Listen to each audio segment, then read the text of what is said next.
big, exciting circuit to get a lap on here. And for me as a commentator, it's great that we've witnessed some super Grand Prix here over the years, both in the 70s, we come down into Tarzan Turn 1.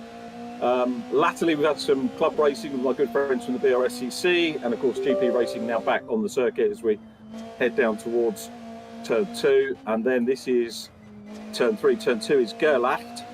And then we come out of that. Look at the gradients you get here. It's a wonderful place. It's like a carousel ride, isn't it, for very much of it.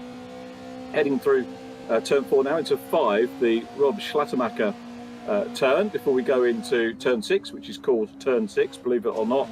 And then to Schleibach, which is the next one. A little bit of a straightaway before we head down, very slightly curving around towards the left, and then around into Turn 8, which is Masters.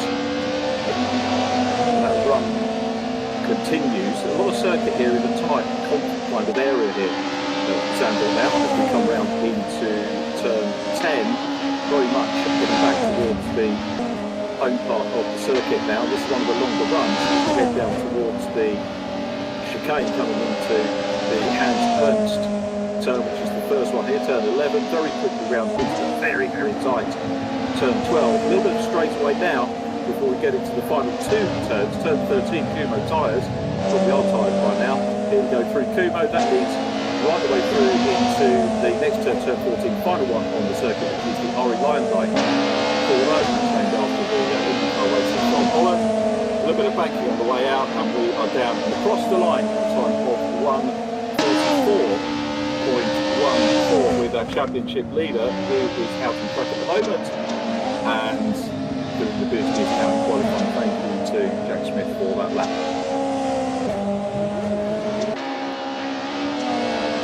So qualifying underway, and Rich was telling myself and Henry Phillips earlier on, this is going to be an absolute killer on the tyres. So I think we may be in for a few surprises, Henry. Yeah, definitely. As you can see on this track, there's not very much of it in a straight line. You have the main straight and a couple of short bits, but the rest of it is so tight, so twisty, but the high speed as well is just going to take control on the tyres. So in the races, we're going to have to see, I think, a lot of conservative driving, potentially more people running the mediums in the short sprint races. And yeah, it's going to be an interesting one for sure. Managing tyres is going to bring in another aspect that we haven't seen a huge amount so far this season. So I think we're going to be on for some good racing. I know when you joined us before, you'd had a run on the circuit that we were commentating on. Have you done any similar work on this one at all? Yeah, I managed to get some time in, and one of the things I definitely noticed was I had the tyre section up on the second course, and you have a section where you can look at what your tyres are doing, and I could see the tyre wear going up and up and up, and that's something they're going to have to watch out for, is especially just trying to keep the temperatures down. You don't want to get your tyres overheating, because when you have overheating rays, especially a rear-wheel drive car, it's really easy to start losing it, as we saw in the Jack Smith hot lap. You saw he had a couple of sideways moments, and you've got to be really careful of those in the race, because that's exactly what you don't want, especially when the tyre wear is going to be so high. Yeah, this is that's a really good point. It's all going to be about management, isn't it, today, and some probably different strategies to that we have seen before. We're riding and following Jack at the moment, and early stages of the session for Jack Smith, so we'll see what he can do. Josh Martin ahead of him on the times, but it's Adam Lyle who is on provisional pole at the moment, having popped in a 1:44.048. Quicker than the testing times I was looking at earlier on, to be perfectly honest. So Adam may be saving the best for this evening and dialing himself in well. But as we say that, Jack Smith pops it onto provisional pole position. This is where he's been for much of the campaign. He started off with pole at Sachsenring, our first event, and then backed that up at Oschersleben and Lausitzring. So not perhaps a surprise to see Jack there, and you know, pole position, provisionally or otherwise, puts him in good stead to defend that championship lead. Yeah, I think what we're going to be seeing here is a bit of a close one. It looks like Adam Lyle and Jack Smith are going to be right up with each other for this qualifying session. But one of the things we might see with the high tyre wear is a different strategy in qualifying as well. We might be seeing a couple of laps, then going into the pits, getting a new set on, and going out again. It depends on obviously how much of a toll they take out, but especially in qualifying when you're pushing right to the limit. we could start to see the lap times drop off really quickly. And again, it might be about getting that last lap in at the last minute. So it's going to be a really interesting end, I think, especially with how close these times are at the moment. Yeah, last lap at the last minute could be key. Could be good for someone like Adam Lyle as well, who's getting a bit of championship traction, momentum, call it what you will. Took second position in the second sprint race last week, and then wound up 14th in the feature race, but was definitely in contention, one of the quicker drivers in the mix. At the moment, he's looking like this could be his best qualifying of the campaign. P2, he had a third at Lausitz in terms of qualifying, so that's a good run for him. Andy Carroll is third at the moment. This is Andy's third event of this series, and he's had an 8th for the 5th, so again his trajectory is right, isn't it?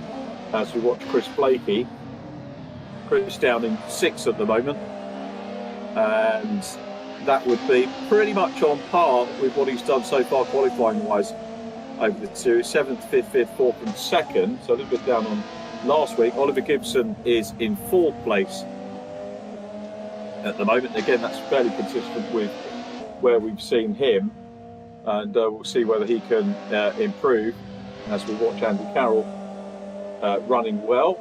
Let's have a quick look down the order. Right, doesn't look like, so Scott Bugner, I think, did Rich tell me that Scott was working this week? I can't remember whether we did. Maybe Scott's server's gone down, so we were maybe expecting some more elbows out driving from Scott. He's going to have to do that if he's a little bit late on parade.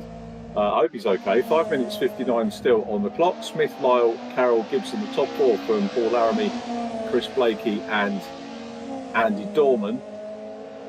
Then Christian Gillian, Thomas Potter from Josh Martin, Lee Piercy 11th. Then it's Daniel Heaps.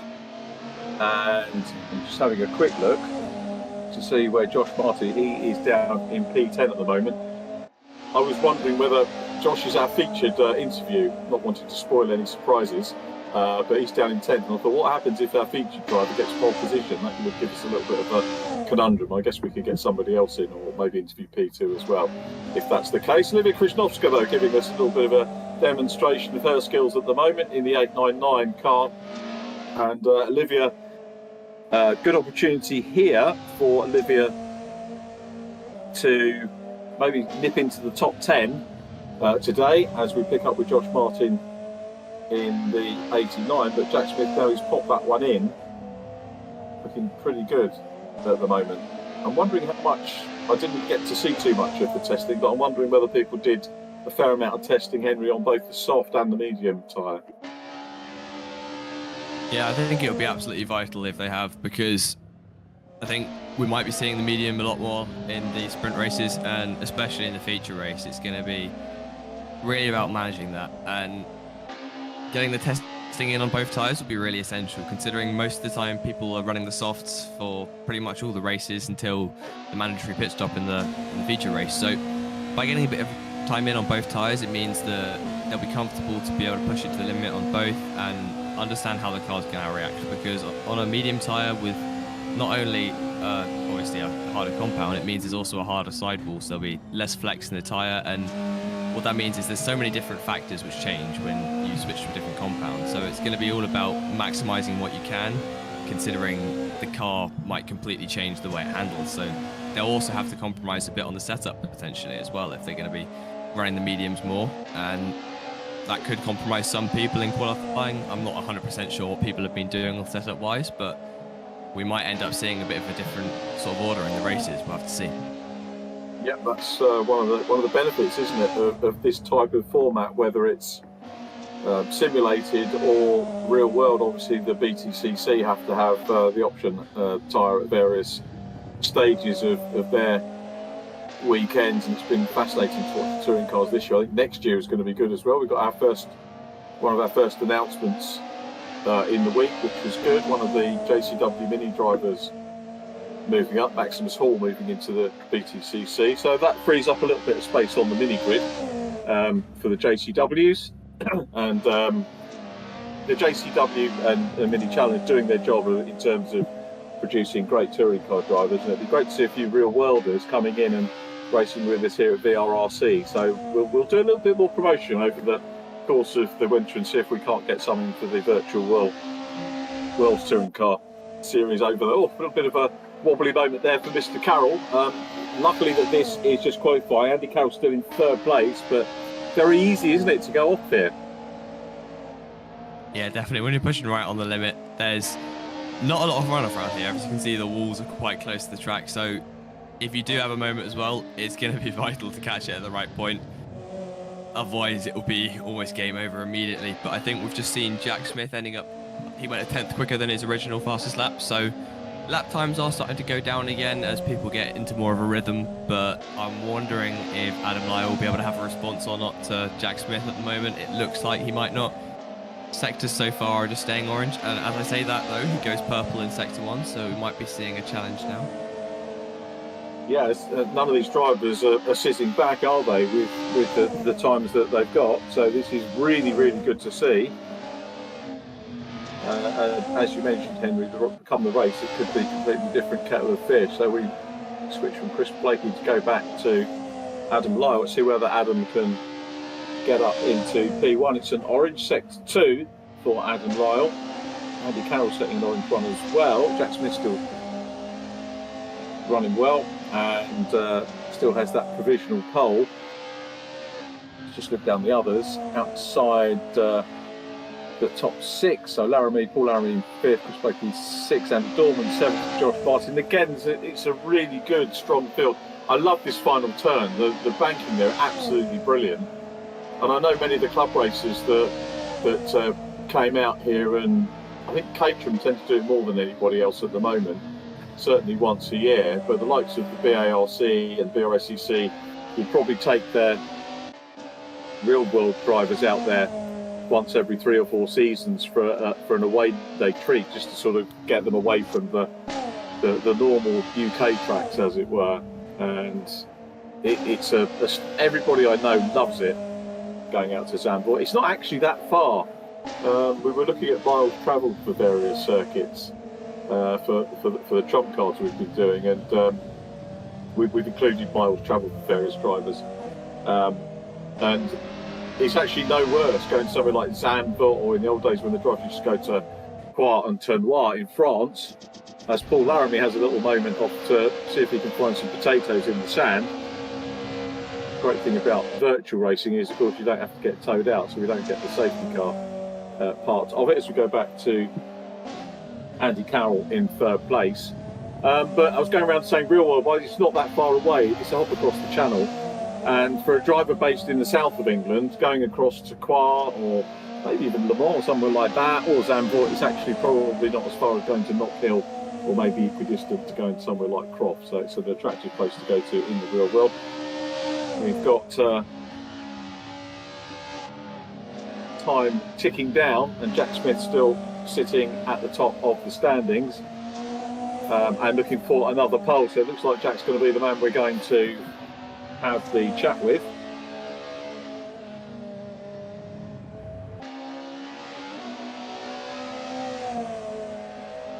So Andy Carroll then rounds the Ari Lyondike corner and goes across the line now and completes his qualifying. So it is Jack Smith from Adam Lyle, Andy Carroll, Oliver Gibson in 4th place, and for once the top 4 are finished exactly as I wrote them down, so that is highly unusual. The pen of doom has been put away. I'm using the pencil of destiny today so I can rub things out, and I haven't needed to. How typical is that? So Paul Laramie in 5th position. Top 6 is completed by Chris Blakey, and we'll have a chat with our pole man after this break.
So, qualifying complete here at Zandvoort, our virtual away day, and many congratulations to a guy we keep doing this, don't we? Having pole position interviews. Jack Smith, well done, Jack. How you doing?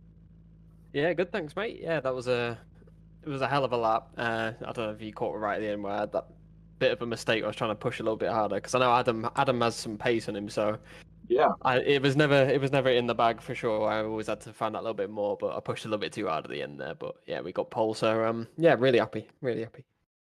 It's all mounting up for you now, isn't it? Because you grabbed the championship lead last time out, and now you've out qualified Oliver. Obviously, out qualified everybody. So stating the obvious. Eric's not here. Does that take the pressure off you having somebody like Eric not here?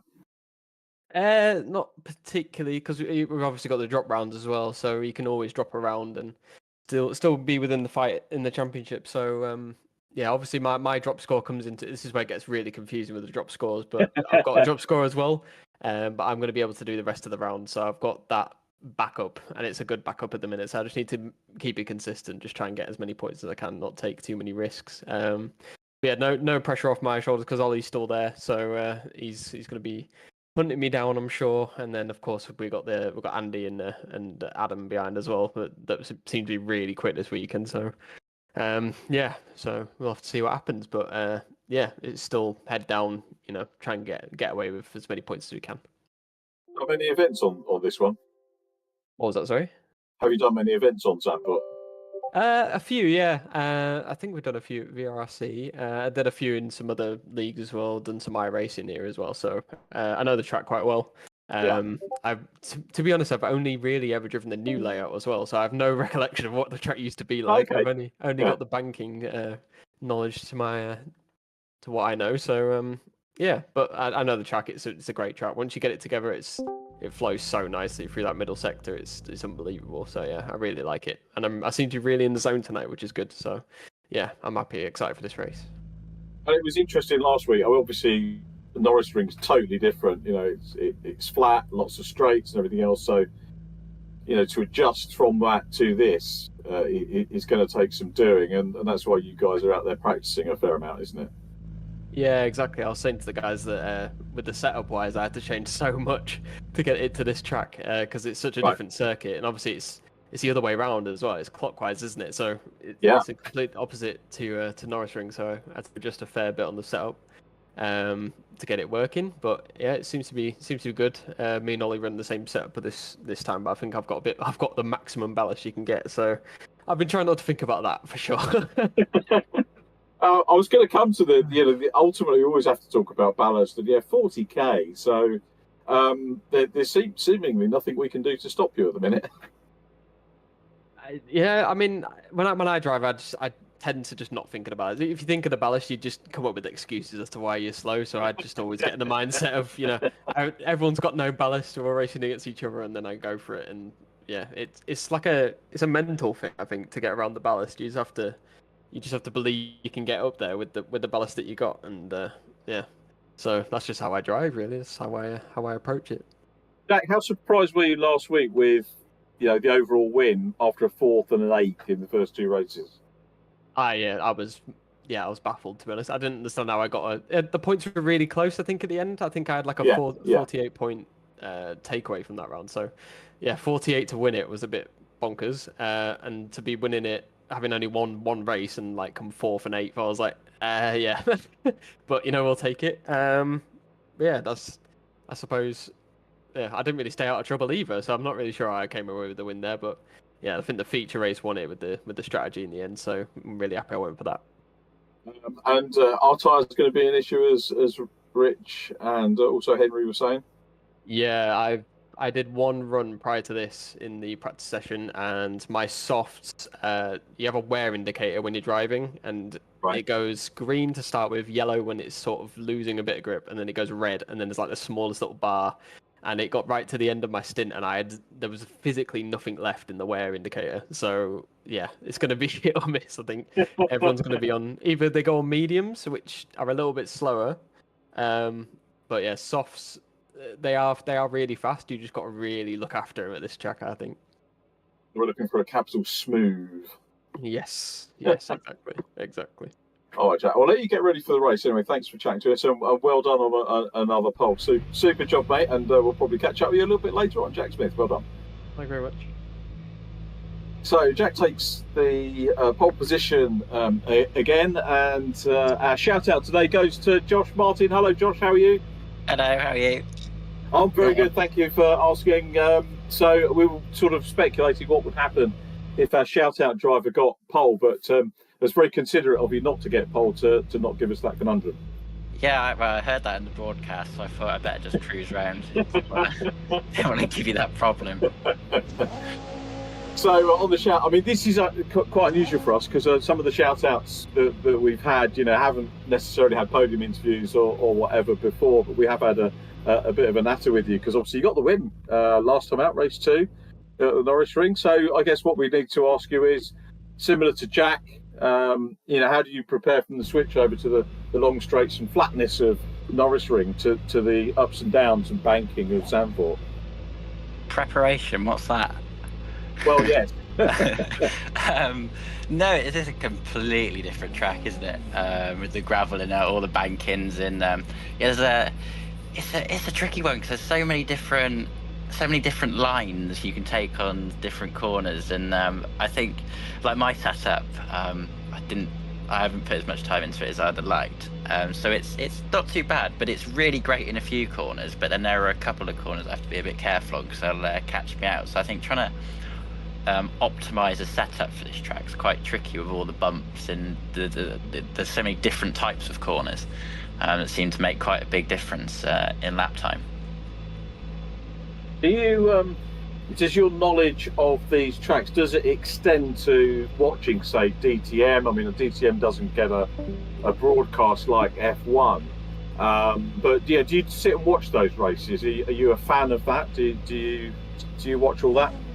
Yeah, I watch like British touring cars, but in terms of like European stuff, the stuff that goes like around the world, it's mainly just Formula One. I've been a Formula One fan for as long as I remember, so I kind of I've not really driven this track too much before. I've driven the old layout before the bankings a couple of times, but I don't know if I've driven the one with the bankings. But it kind of, by watching it on TV the last few years with all the onboards from the Formula One and stuff, like you know what corners are coming. Up next. I did want to, but I never got a chance. I was going to have a look at some real life touring car racing and see what kind of lines people do into that banked first hairpin, because I think there's going to be a lot of different options with the cars all bunched up. So I intended to watch some clips to see what people do and how it turns out, but I didn't get a chance. So I'm just going to have to wing it.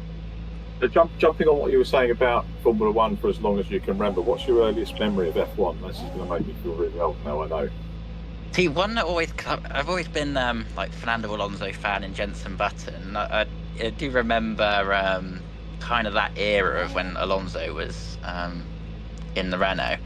But I guess a memory that always comes about when people ask me that question is when Lewis Hamilton, I don't remember what year, it might have been 2008, was chasing down one of the Ferraris at Monza and he crashed on Lesmo 1. I remember watching that on the TV, and that always comes to mind when people ask. But so probably that. But I do remember a little bit earlier, like with Kubica in the BMW and the end of the Alonso in the Renault.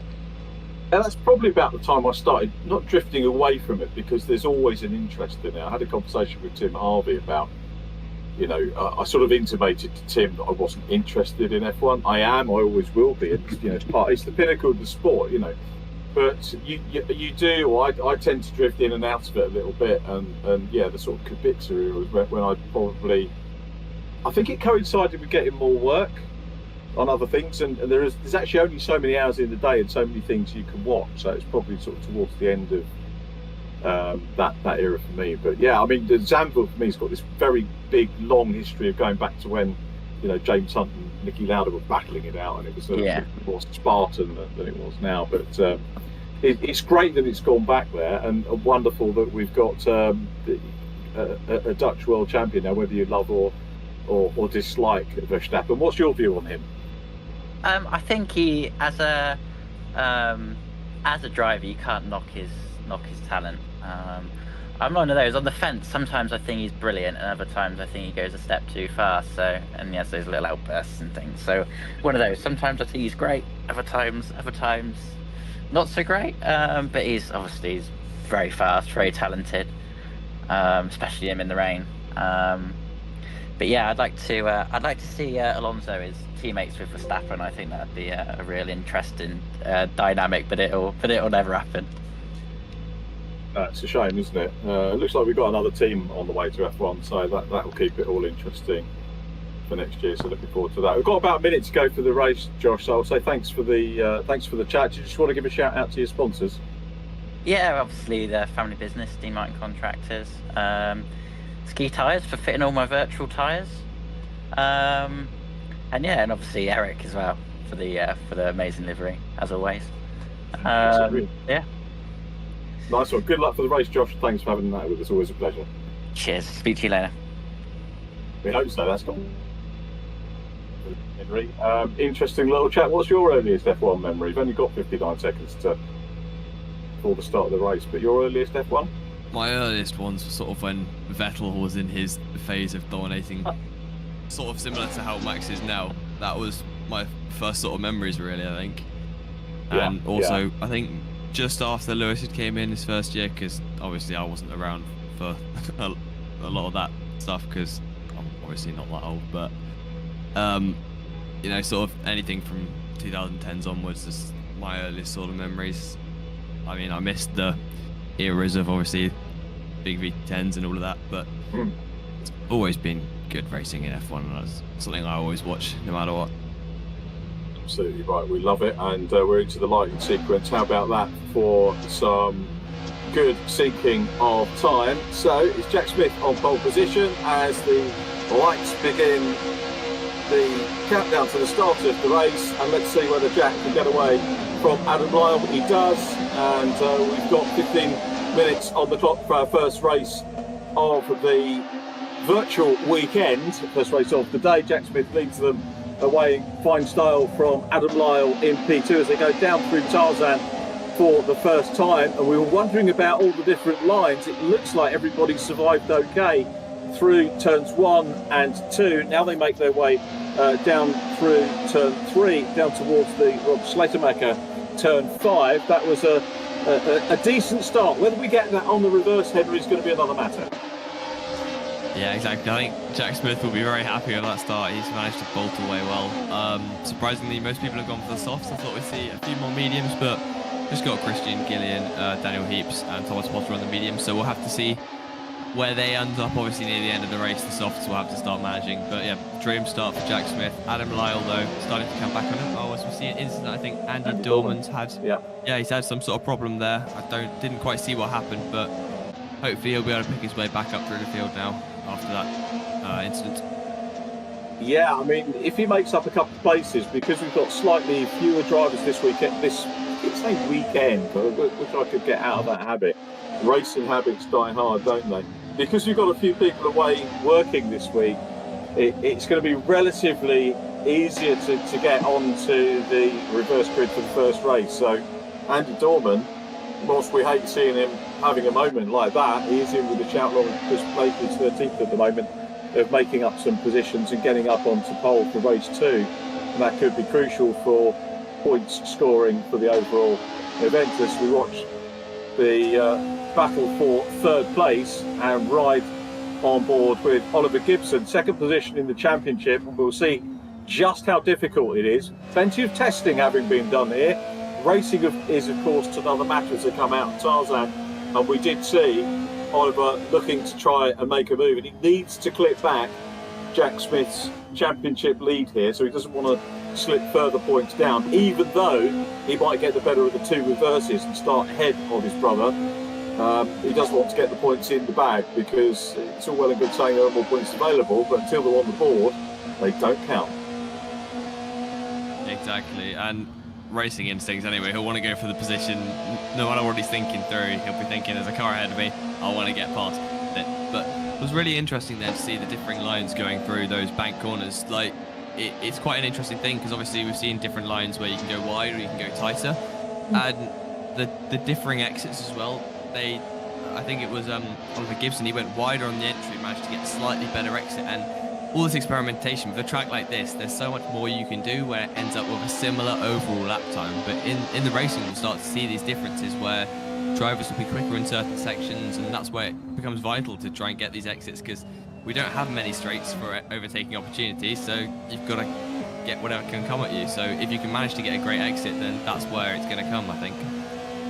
Yeah, I think you're right, and as well as the drivers getting a huge workout through the twists and turns of this one, in some respects it's going to be good if they can keep it smooth without seeing the tyres going down. The one thing we can't see in the commentary box, as far as I'm aware, is the wear gauge that you heard Jack Smith talking about in terms of whether the tyres are actually going for them. But it is going to be interesting, as Henry mentioned, to look at how the drivers on the medium tyre run. The medium run at the moment is Christian Gillian in 6th place. That's a good strong run from him. And Daniel Heaps is on the medium as well. Daniel, being a drifter by trade in the real world, I'm guessing that's probably a good option for him, because if he's going to drift around here, he's going to mess the tyres up very quickly. In a rear-wheel drive kart, you really don't want to be doing that, especially in a racing situation. But yeah, I think the mediums are working well for Christian Gillian at the moment. His lap time seemed to be a few tenths off the guys in front, but nothing major. The front runners obviously have bolted away, but the guys he's racing around with, it looks to be all right. Obviously, if you can just hold on with them near the end of the race, it will start coming back to him. We know the mediums will be a lot quicker near the end when those soft tyres are right on the edge of their life. So yeah, it'll be interesting to see at the end when they come back, but at the moment Jack Smith seems to be holding a commanding lead. He's brought it up to just over a second and a bit, so I think he's managed to hold it off now. He might start being more conservative. You see Adam Lyle saying the fastest first sector, so it'll be interesting to see how the gaps fluctuate throughout the lap. But yeah, I think it's just going to be about holding position for now. If you're at the front, trying to keep those tyres going to the end of the race. We'll see how they do hold out, and now up into 3rd, whilst we at the beginning of the segment where we talked about the tyres there, Oliver Gibson putting a great move on Andy Carroll to go up into 3rd position. Read the track well, read his rival well to go through. Excuse me, should have used the cough button there, apologies for not doing so. As we pick up on Lee Pearcey in 8th place. Lee was a shout-out driver last weekend. And I said weekend ago, but really stopped doing that to go across the line. Lee busy challenging 7th position. It's going to put it up sort of towards the front of the first of our reverse grid races with 9 minutes on the clock. So we're a third of the way through the race already. Just having a quick look at the last lap times, all in the 1:44s for the front runners. Then we drop down into the 45s for Andy Carroll, Josh Martin in the 1:45s as well. Christian Gillian 1:46, fastest of the medium runners at the moment. If we count that as a class, we've got Daniel Heaps second in class, and then Thomas Potter not too far behind Daniel Heaps. So those two having a good run at the moment. I guess the question for us is whether Oliver Gibson's going to be able to catch up with Adam Lyle for P2, but at the moment we're focusing on Christian Gillian being chased by Lee Pearcey. Let's see what Lee can do, and again, as we said, catching is one thing, but making the move is going to be another. Yeah, I think at the moment Lee's got to make the most of what he can. He's on the soft tyre, Christian's on the medium, so if he can make the most of it earlier on, then it'll be the best thing to do, because he can hopefully then pull a gap for when the mediums do come back in. Then he'll be able to hold off until the end of the race. But at the moment, it does look like the mediums seem to be. As we see a moment, then I think he just went a bit wide into the wall. It's so easy to do that around there. That on the exits, obviously, real drive, the car can step out, and the walls are so close. It's just such a risky section of track. Useful bit of direction there from Rich Hayden, managed to pick that up. So really good fun timing for seeing the event on track, as Christian Gillian will now try and get back at Lee Pearcey. We've actually got the 3 medium runners together position-wise. There is a little bit of space between them though on track, because there's a gap back from Christian to Daniel Heaps and Thomas Potter as we go back to Oliver Gibson, now back in 4th position. So Andy Carroll's gone back into P3. We're watching Oliver trying to get back onto a podium here, and he's going to have a look. The twists and turns tell us the next section of the track is going to be the right-hander, and that was closed off by Andy Carroll in P3 at the moment. These two, as ever we say, not really doing themselves any favours in terms of battling. They might want to work together and try and close down on Adam Lyle ahead, but this is all about that last podium slot at the moment. And I'm wondering what happened to Oliver Gibson to drop back. He's very clearly got the pace and momentum, but he's got to play the mind games now. And of course, when he passed Andy Carroll earlier on, Andy will be aware and remember where he got past, and probably if he made a mistake, where he made a mistake. That should negate him doing it again. It's going to make the job harder here for the fourth place man to get past again. Yeah, exactly that. Andy Carroll will remember exactly what happened and try and cover it off. I think Oliver Gibson must have made some sort of mistakes. It still looks like he's got the pace to be ahead, but he's got to do it all again now, and that's just undone all of his progress. But looking up front, Adam Lyle is starting to close in on Jack Smith. It looks like he potentially conserved his tyres a bit better. We've just seen a couple of fastest laps being put in on each lap, a lap in a row. So at the front, it's going to get really, really close, as well as this battle here. So we're looking for a very exciting end to the race. We are. We've had some real crackers so far in this campaign, and remember, we've still got 2 more rounds to go after this weekend. They're passing so quickly in our run up to the festive season, and here we come around the banking, up the hill once again, and Oliver Gibson trying to close down. It's a relentless circuit, this one. You can see why the Grand Prix circus wanted to go back there. It's done wonders for Dutch motorsport. We've had a couple of Dutch youngsters coming over and joining us for the various scholarships that have taken place recently, which is absolutely mega to see. So the Verstappen effect has been really tangible, I think, in terms of not just racing in Holland, but the spread out into other countries as well. Always love seeing the drivers from other countries coming and having a go in the scholarships and joining us for racing as well. I hope we get some more drivers in F4. The driver announcements seem to get earlier and earlier as we go on. When do you think your announcement will be, Henry? I know you're working hard to put it all together, and I'm not expecting you to say anything today, but when do you think you might be able to tell us what you're up to next year? I think it's going to have to wait till the start of next year for everything to come together. That's fair enough. At the moment, we're still in talks with a few companies, and some of them need a little bit of time to figure out how much they're going to be able to contribute and things like that. But I'm looking forward to working with anyone that we'll be able to work with for next year. Obviously, can't announce anything just yet, but it looks like it's going to be an exciting year, as we see Andy Dorman just made a mistake there on the exit of the last corner, well, second to last corner if you count the banking. And that mistake just put him in the gravel there, and Thomas Potter absolutely capitalised on that, and that's really unlucky for Andy Dorman there. Yeah, Andy had that issue, didn't he, on lap 1, and we were saying that with the slightly reduced field due to the work commitments, it was going to be easier to get up into the top 10, into that reverse grid segment, which he did with that move on Thomas Potter, but then a little mistake just knocked him back as we revisit the scrap for third place. Not really a scrap at the moment, I need to take that word back. Oliver Gibson in fourth, trying to build up momentum to close down again. Time wise, we've got 3 minutes 37 on the clock, and we're having a Christian Gillian still the leading medium tyre from Daniel Heaps. Chris Blakey now between Daniel Heaps and Thomas Potter, so Chris on the softer tyre at the moment, but Jack Smith out front. I'm wondering whether we're going to see Oliver Gibson quick enough to be able to get back onto the podium position here. Need to keep our eyes on the 10th position as well for the reverse, but at the moment Thomas Potter is on for provisional pole for race 2. He's going to be chuffed about that, and he'll know at the end of this run whether the medium tyre is going to get him through the second sprint race and whether it will be a good enough for him to get away off the front. But he's going to be dicing with Lee Pearce, who's been slightly quicker than him in this one, as we get 2 minutes 45 to go.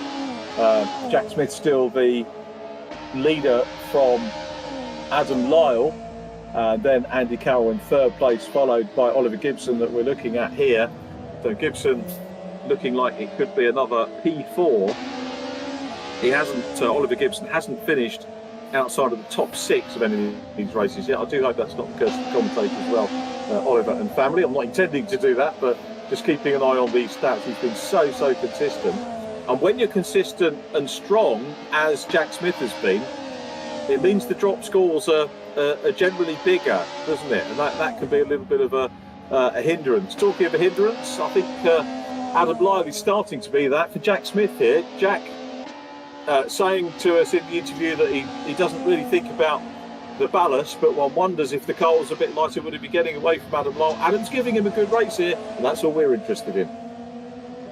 Yeah, exactly. Adam's starting to close back in again. I noticed he started to drop off after his couple fastest laps, and I was wondering if he'd put a little bit too much through his tyres, but yeah, it seems like he's just got the better of Jack at the moment. It'll be really interesting going into these last couple of laps now, because it's going to be super tight, I think. He's just going to be right on the bumper. He's got to put the pressure on and see what he can do. We've seen around half a second's worth of degradation on the tyres, and the fact that Adam Lyle on this lap's managing to keep it under that is showing that he's looked after his tyres throughout the mid-stage of this race while putting in those quick laps. And that could be partly the ballast hindering Jack Smith, like you said. It might just be that ballast means that Jack needs to push the car that little bit harder, which could be just degrading his tyres a little bit too much. But I think we're only going to have one lap at this point, so Adam's got to make a move now, and somehow he's got to get his way through in this last lap, so we've got to see what he can do. Yeah, we'll see whether he can get in. We've had a change a little bit further back because Lee Piercy, I think, has dropped away from the top 10. He was up ahead with Thomas Potter. So Thomas now in 9th place from the 10th we were looking at earlier on. So Andy Dorman now provisional pole for race 2 as Jack Smith goes high and wide around the banking. I thought for a moment that was maybe a mistake and tempting the second place driver to have a look through. Probably realistically not quite close enough at this stage with 23 seconds remaining on the clock to have a go. So Jack Smith looking to bag another win. The only circuit he didn't win at in this campaign so far is Hockenheim, so he's maintaining a very strong percentage of venue wins, is Jack Smith. If he can complete this one and he'll get it done early doors, who's to say what he's going to do in the reverse grid racing as well. That is going to be absolutely fascinating. Clock has run down then, so last few corners as they head around this wonderful Grand Prix circuit. We're back in Germany, of course, next time at the Red Bull Ring. But in the meantime, this is our Netherlands away day, and it's getting closer once again here. Adam Lyle is closing up on the last 4 corners. He's piling the pressure on Jack Smith here. Adam Lyle would love to get a win. Let's see whether he can get onto the top step of the podium for the first time in this campaign. He's getting close, but he's running out of corners. He's running out of time here to try and close down on Jack Smith, who's holding his nerve at the moment, and I think he's going to have done enough to take the win as they go down the straight and buzz the pit wall. Jack Smith that takes the checkered flag. Congratulations, Jack. A fine race too from Adam Lyle and Andy Carroll, who completes the top 3. 4th position goes to Oliver Gibson. 5th is Josh Martin. 6th position, top medium runner, is Christian Gillian from Daniel Heaps. Thomas Potter takes 8th position in the end. 9th goes to Andy Dorman. Olivia Krasnowska comes through for 10th position, and we'll actually start on pole because we lost Chris Blakey, lost a couple of places over that last tour, dropping him out of 8th position and out of the reverse grid segment. But we'll hear from our podium runners in just a couple of minutes after this ad.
So welcome to the podium, and we'll kick off with our third place driver, Andy Carroll.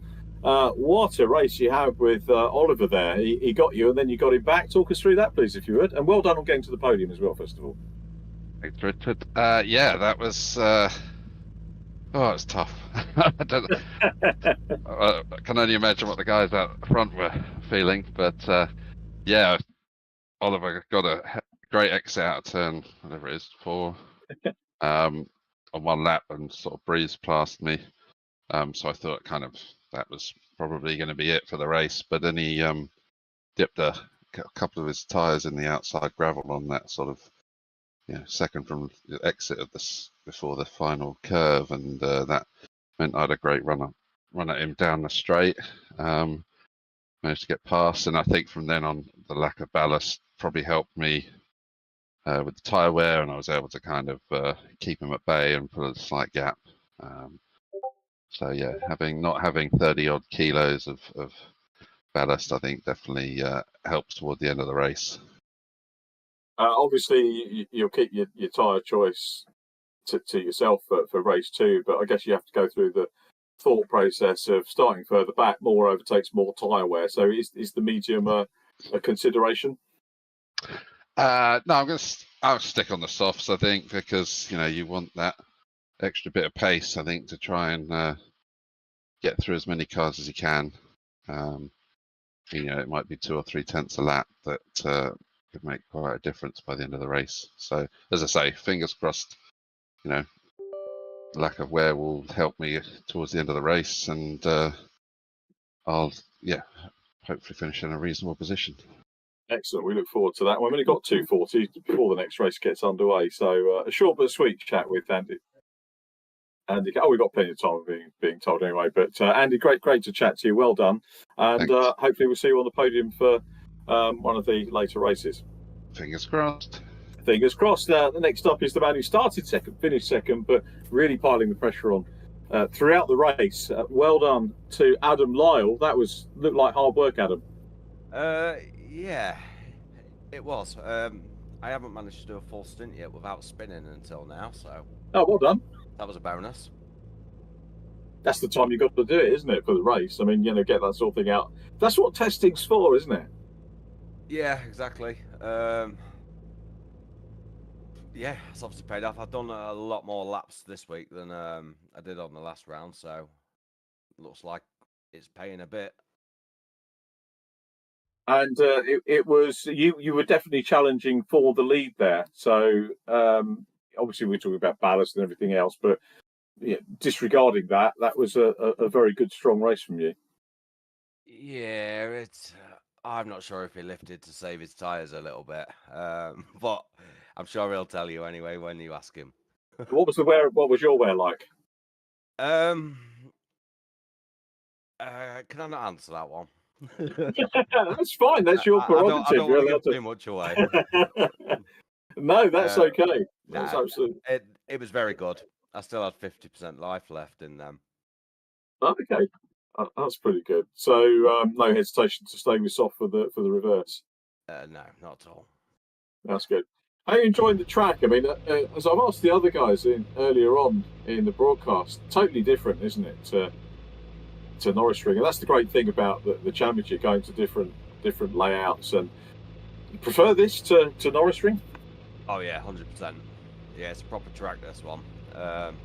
You've got a little bit of room for error, whereas the Norisring, obviously, you go wide off the track, you're into a wall, aren't you? Yeah. That's good.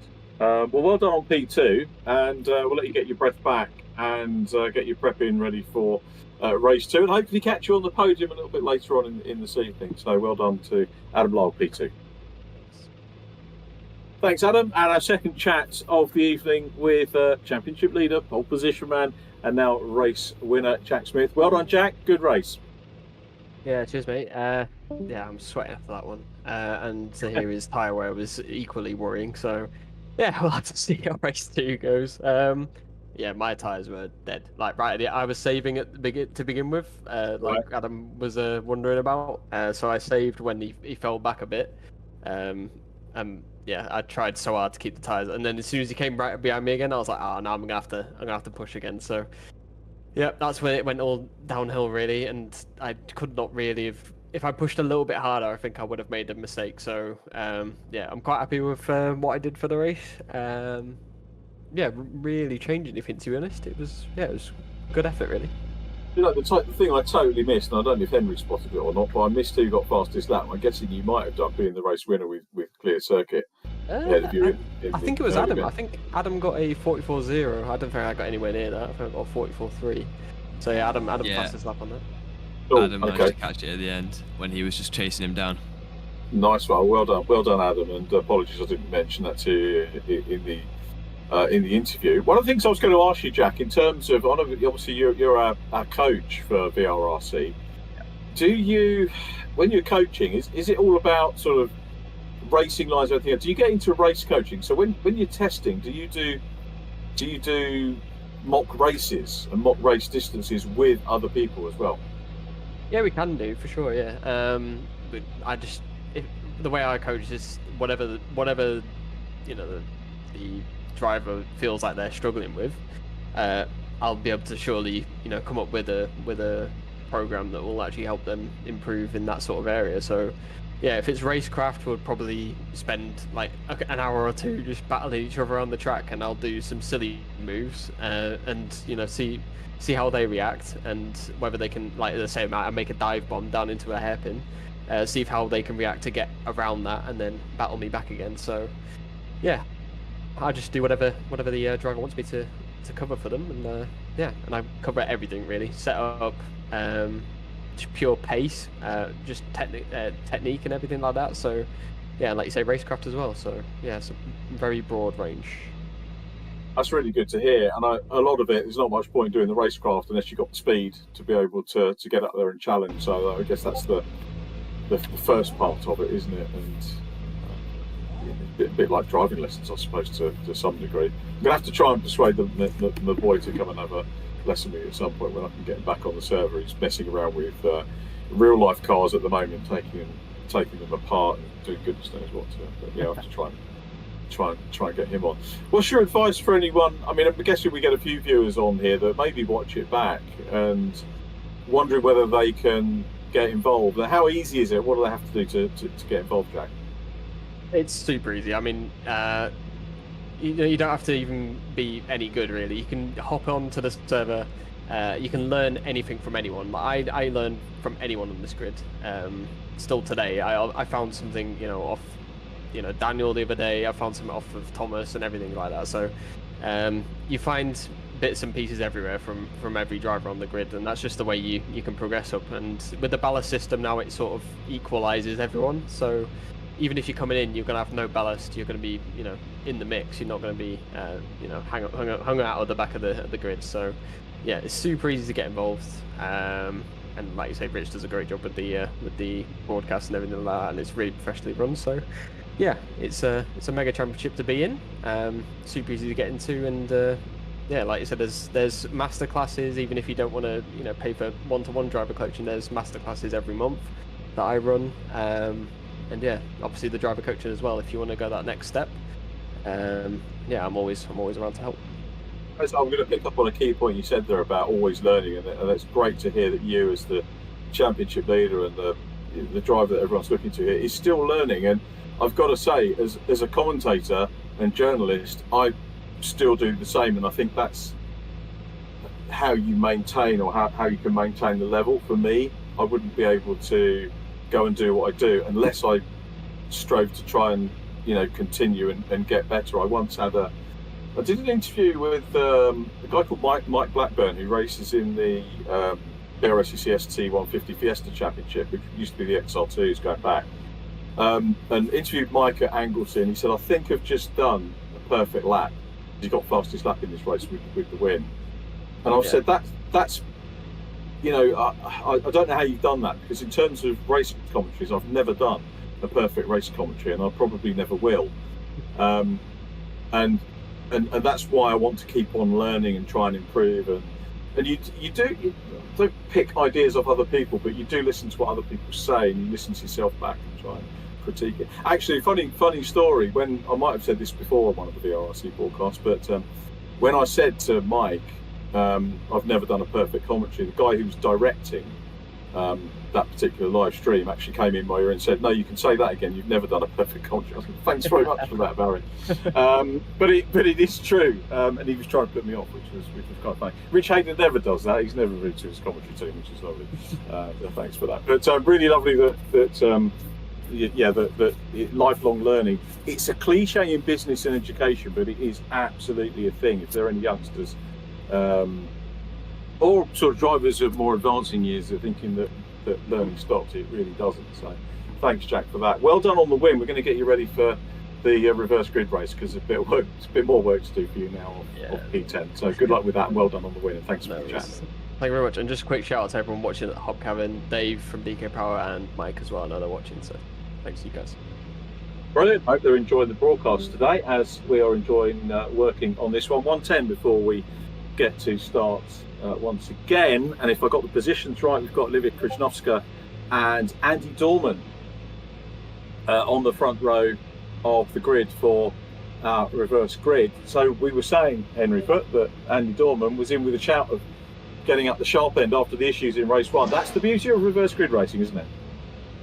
Yeah, exactly that. It looked like he had really strong pace, just a couple of mistakes in the race meant that he dropped back. So yeah, I think this reverse grid gives him a great opportunity to be able to make some progress and see what could have been potentially in race one, and an opportunity to be up at the front and hopefully be able to get away.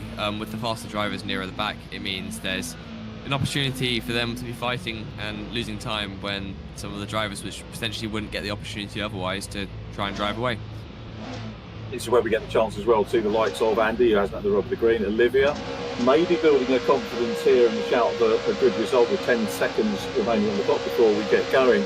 All of these drivers at the sharp end, you would not be surprised if they got the podium, maybe even the top step. We'll see how it pans out, because the lights are about to go out here.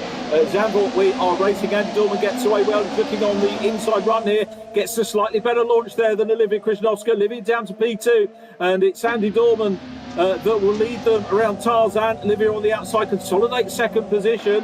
I think Oliver Gibson's made up a couple of positions, but at the moment it's Dorman, Krzyżanowska. Christian Gillian is there in third place. Christian settling on the medium tyre again now, as down on the inside challenges. Olivia Krzyżanowska has a go for the lead, but Andy Dorman holds on. Great start from the pair of them, and some good battling in the early stages of this lap. Yeah, that inside line through the banks, sweeping corner, it's just so difficult to pull off, because each time you do it, as much as the move seems to be there and seems to be on, the amount of speed you can carry around the outside, it's just such a difficult move to make, because as soon as you get to the exit, you just get completely pulled on. But yeah, perfect start for Andy Dorman at the moment. He's managed to get a good gap, but Olivia seems to be much more confident in this race and is managing to hold on quite well to that P2 and starting to put a little bit of a gap to the cars behind. So perfect start for both of those two, really, and it'll be interesting to see how Jack Smith and Oliver Gibson can get through as well, because Oliver Gibson we see is up to P5, I think it is. Yeah, he's all got to P5 now, and he's right in the thick of it as well. So, you know, proper moves already happen here. So it's been a good start for everyone, clean so far as well. I was going to big up Thomas Potter for starting P3, and I think Thomas is still trying to suss out the starting sequence for the car to get it off the line as best he can. We saw him struggling a wee bit with it at Norisring, and he's back at the moment in P7 on the timing tower.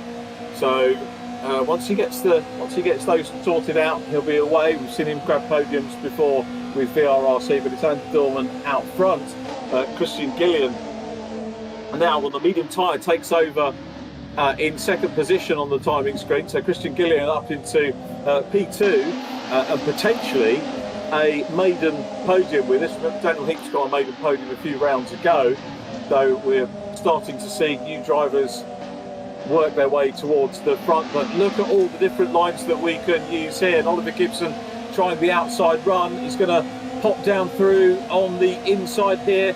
Olivia Krzyżanowska to the outside. Oliver Gibson now up into the podium position, but again Olivia holding station pretty well. But having said that, that was the curse to the commentator for the young Scot, who goes off into the gravel. Hopefully he'll be able to rejoin. He'll get another bite of the cherry in the feature race starting towards the front. Hard lines, Olivia, but really good couple of opening laps from her. That will build her confidence, I'm absolutely sure now, as Oliver Gibson tries to close down on Christian Gillian, but Andy Dorman has checked out here. This is what you've got to do if you have some bad luck, whatever stage of race 1, and it puts you to the front of the grid for race 2. Just use that advantage to get away and build. Andy Dorman's done that superbly. Christian Gillian using his position well and the medium tyre, and he's P2 at the moment, coming under pressure from the man in second position in the championship, Oliver Gibson, who's all over him. So this is great for Christian, soaking up the pressure from one of our established stars in this championship. Exactly that. Yeah, this reverse grid has given Andy Dorman just such a great opportunity. As we see, he's already got a 3.5 second gap, and I think he's continuing to extend it now, almost already up to 4 seconds. So having a start like that after the tough struggles in race 1, it's exactly what you want to see. But one of the things I've just noticed is Jack Smith is really far down the order. I know he started in 10th, but I saw him dead last at one point, so I don't know what's happened down there, but he might have been caught up with something in the race at start. But Oliver Gibson's managed to get his way up to second place, so it'll be interesting to see if he can chase down Andy Dorman for the lead. But I think Andy seems to just about have a good enough gap, and I don't think that Oliver will be able to have any response to that 3.5 second gap, but you never know. I might have just cursed it now, but we'll have to see. Jack Smith's having a bit of a flyer now, isn't he? We saw him go around the outside of Paul Laramie. He's also dealt with Andy Carroll, and his next target is going to be Lee Piercy. So Lee immediately in front of him, that's the black and yellow car, just going under the DHL hoarding there. So, yeah, I think Jack may have had a problem. It's pushed him outside the top 10. Points-wise, I'm wondering who's going to be the strongest at the moment. You've got to say Oliver Gibson will probably be top point scorer after the 2 races, if they stay the way things are at the moment. But we've got the issues with soft tyres, etc., to come. Christian Gillian still running in a very strong 3rd place, but Josh Martin, that we're on board with, is busy challenging him as well. So Josh, who we heard from at the start of the programme after qualifying, looking to try and get up onto a podium position. Josh has got Adam Lyle right behind him as well. Adam Lyle having a good, strong meeting as well. But remember, if you do well in the 2 sprint races, it's going to put you off the back for the feature race, although the feature race will throw a little bit more time at you, give you a little bit more time to come through the field. But more work to do in the feature race, because you've got tyre strategy and pit stop strategy to think about as well. Jack Smith still making progress and coming up towards Lee Piercy at the moment, so he's right under the rear spoiler of Piercy as they go through Tarzan and closing up, but also under pressure here from Andy Carroll. And the great thing again about reverse grid racing is that you look at all of these drivers, every single driver that started here is capable of getting a VRRC podium. That's the beauty of this championship that we're seeing so far. Andy Dorman's still the leader though. Oliver Gibson in 2nd. 3rd position, Christian Gillian still, soaking up the pressure from Josh Martin. We continue to ride here with Josh Smith, and it's fascinating to see Lee Piercy trying to have a little nibble at Thomas Potter, who is in front of him. And Piercy's got the difficult job here, attack and defend at the same time. Yeah, exactly. That's almost the worst opportunity to be in, situation to be in. But as you see there, Jack Smith's already managed to get his way through. He's right on a charge now. Whatever happened at the start has got him really fired up, and he's going move after move after move. And that's exactly what you need to do in a situation like this. In such a competitive championship, it's the same with things like karting. If you're not moving forwards, you're going to get shuffled backwards. So you've got to keep having that forward momentum. Don't get stuck where you are, otherwise someone will be opportunistic behind and take that move on you. So he's doing exactly what he needs to do. He's already on Thomas Potter. He's absolutely fired up, and it'll be really interesting to see how far up the order he can get now. Henry, that's mindset. That's your business, isn't it, mindset? Yeah, exactly. It's just, you just got to not get it in your head that you've just dropped back. You've got to keep pushing forward. You've got to keep staying focused, and it's really easy to dwell too much on the mistake you might have made and dwell too much on where you are in the positions, but don't think about that. Think about all the opportunities that are coming up in the race. Think about all those moves that you can make, as we see here. Another move being made into turn 1, and all of this just means the more he can get forward, the more he can think about making those moves forward, the more he can get that pace pushed up and fired up, ready to go for the next move again and again.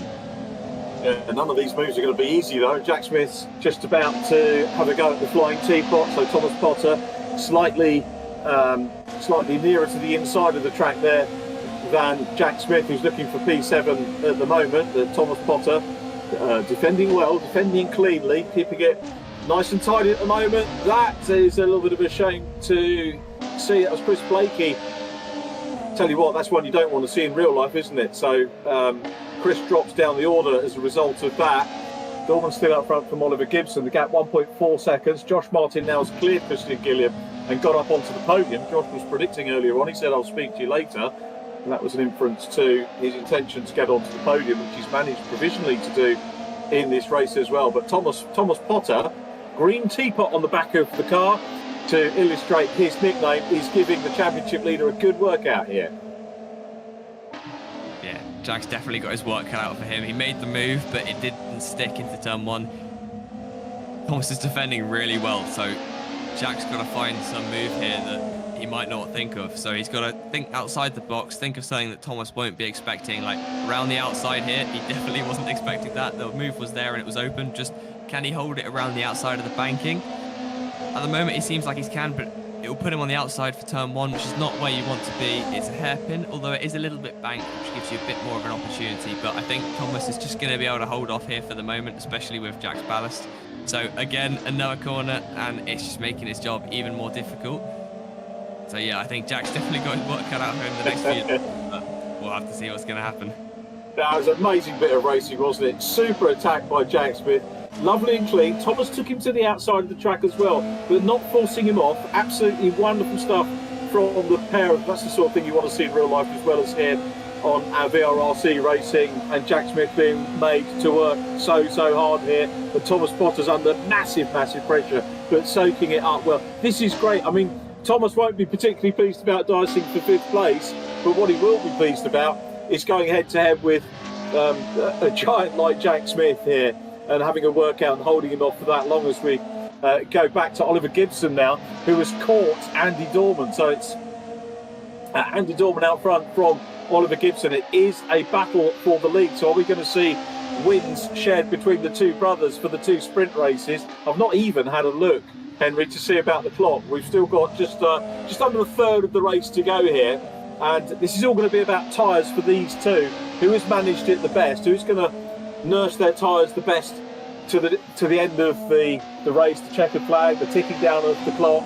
And Andy Dorman maybe used a little bit too much in the early stages perhaps to get away, but get away is exactly what you've got to do in these reverse grid races. Make the most of it, and he's done that, but he's under big pressure here from Oliver Gibson. Let's see what Oliver's going to do. What would you do in this position? Is it the dive down the inside as he's done here?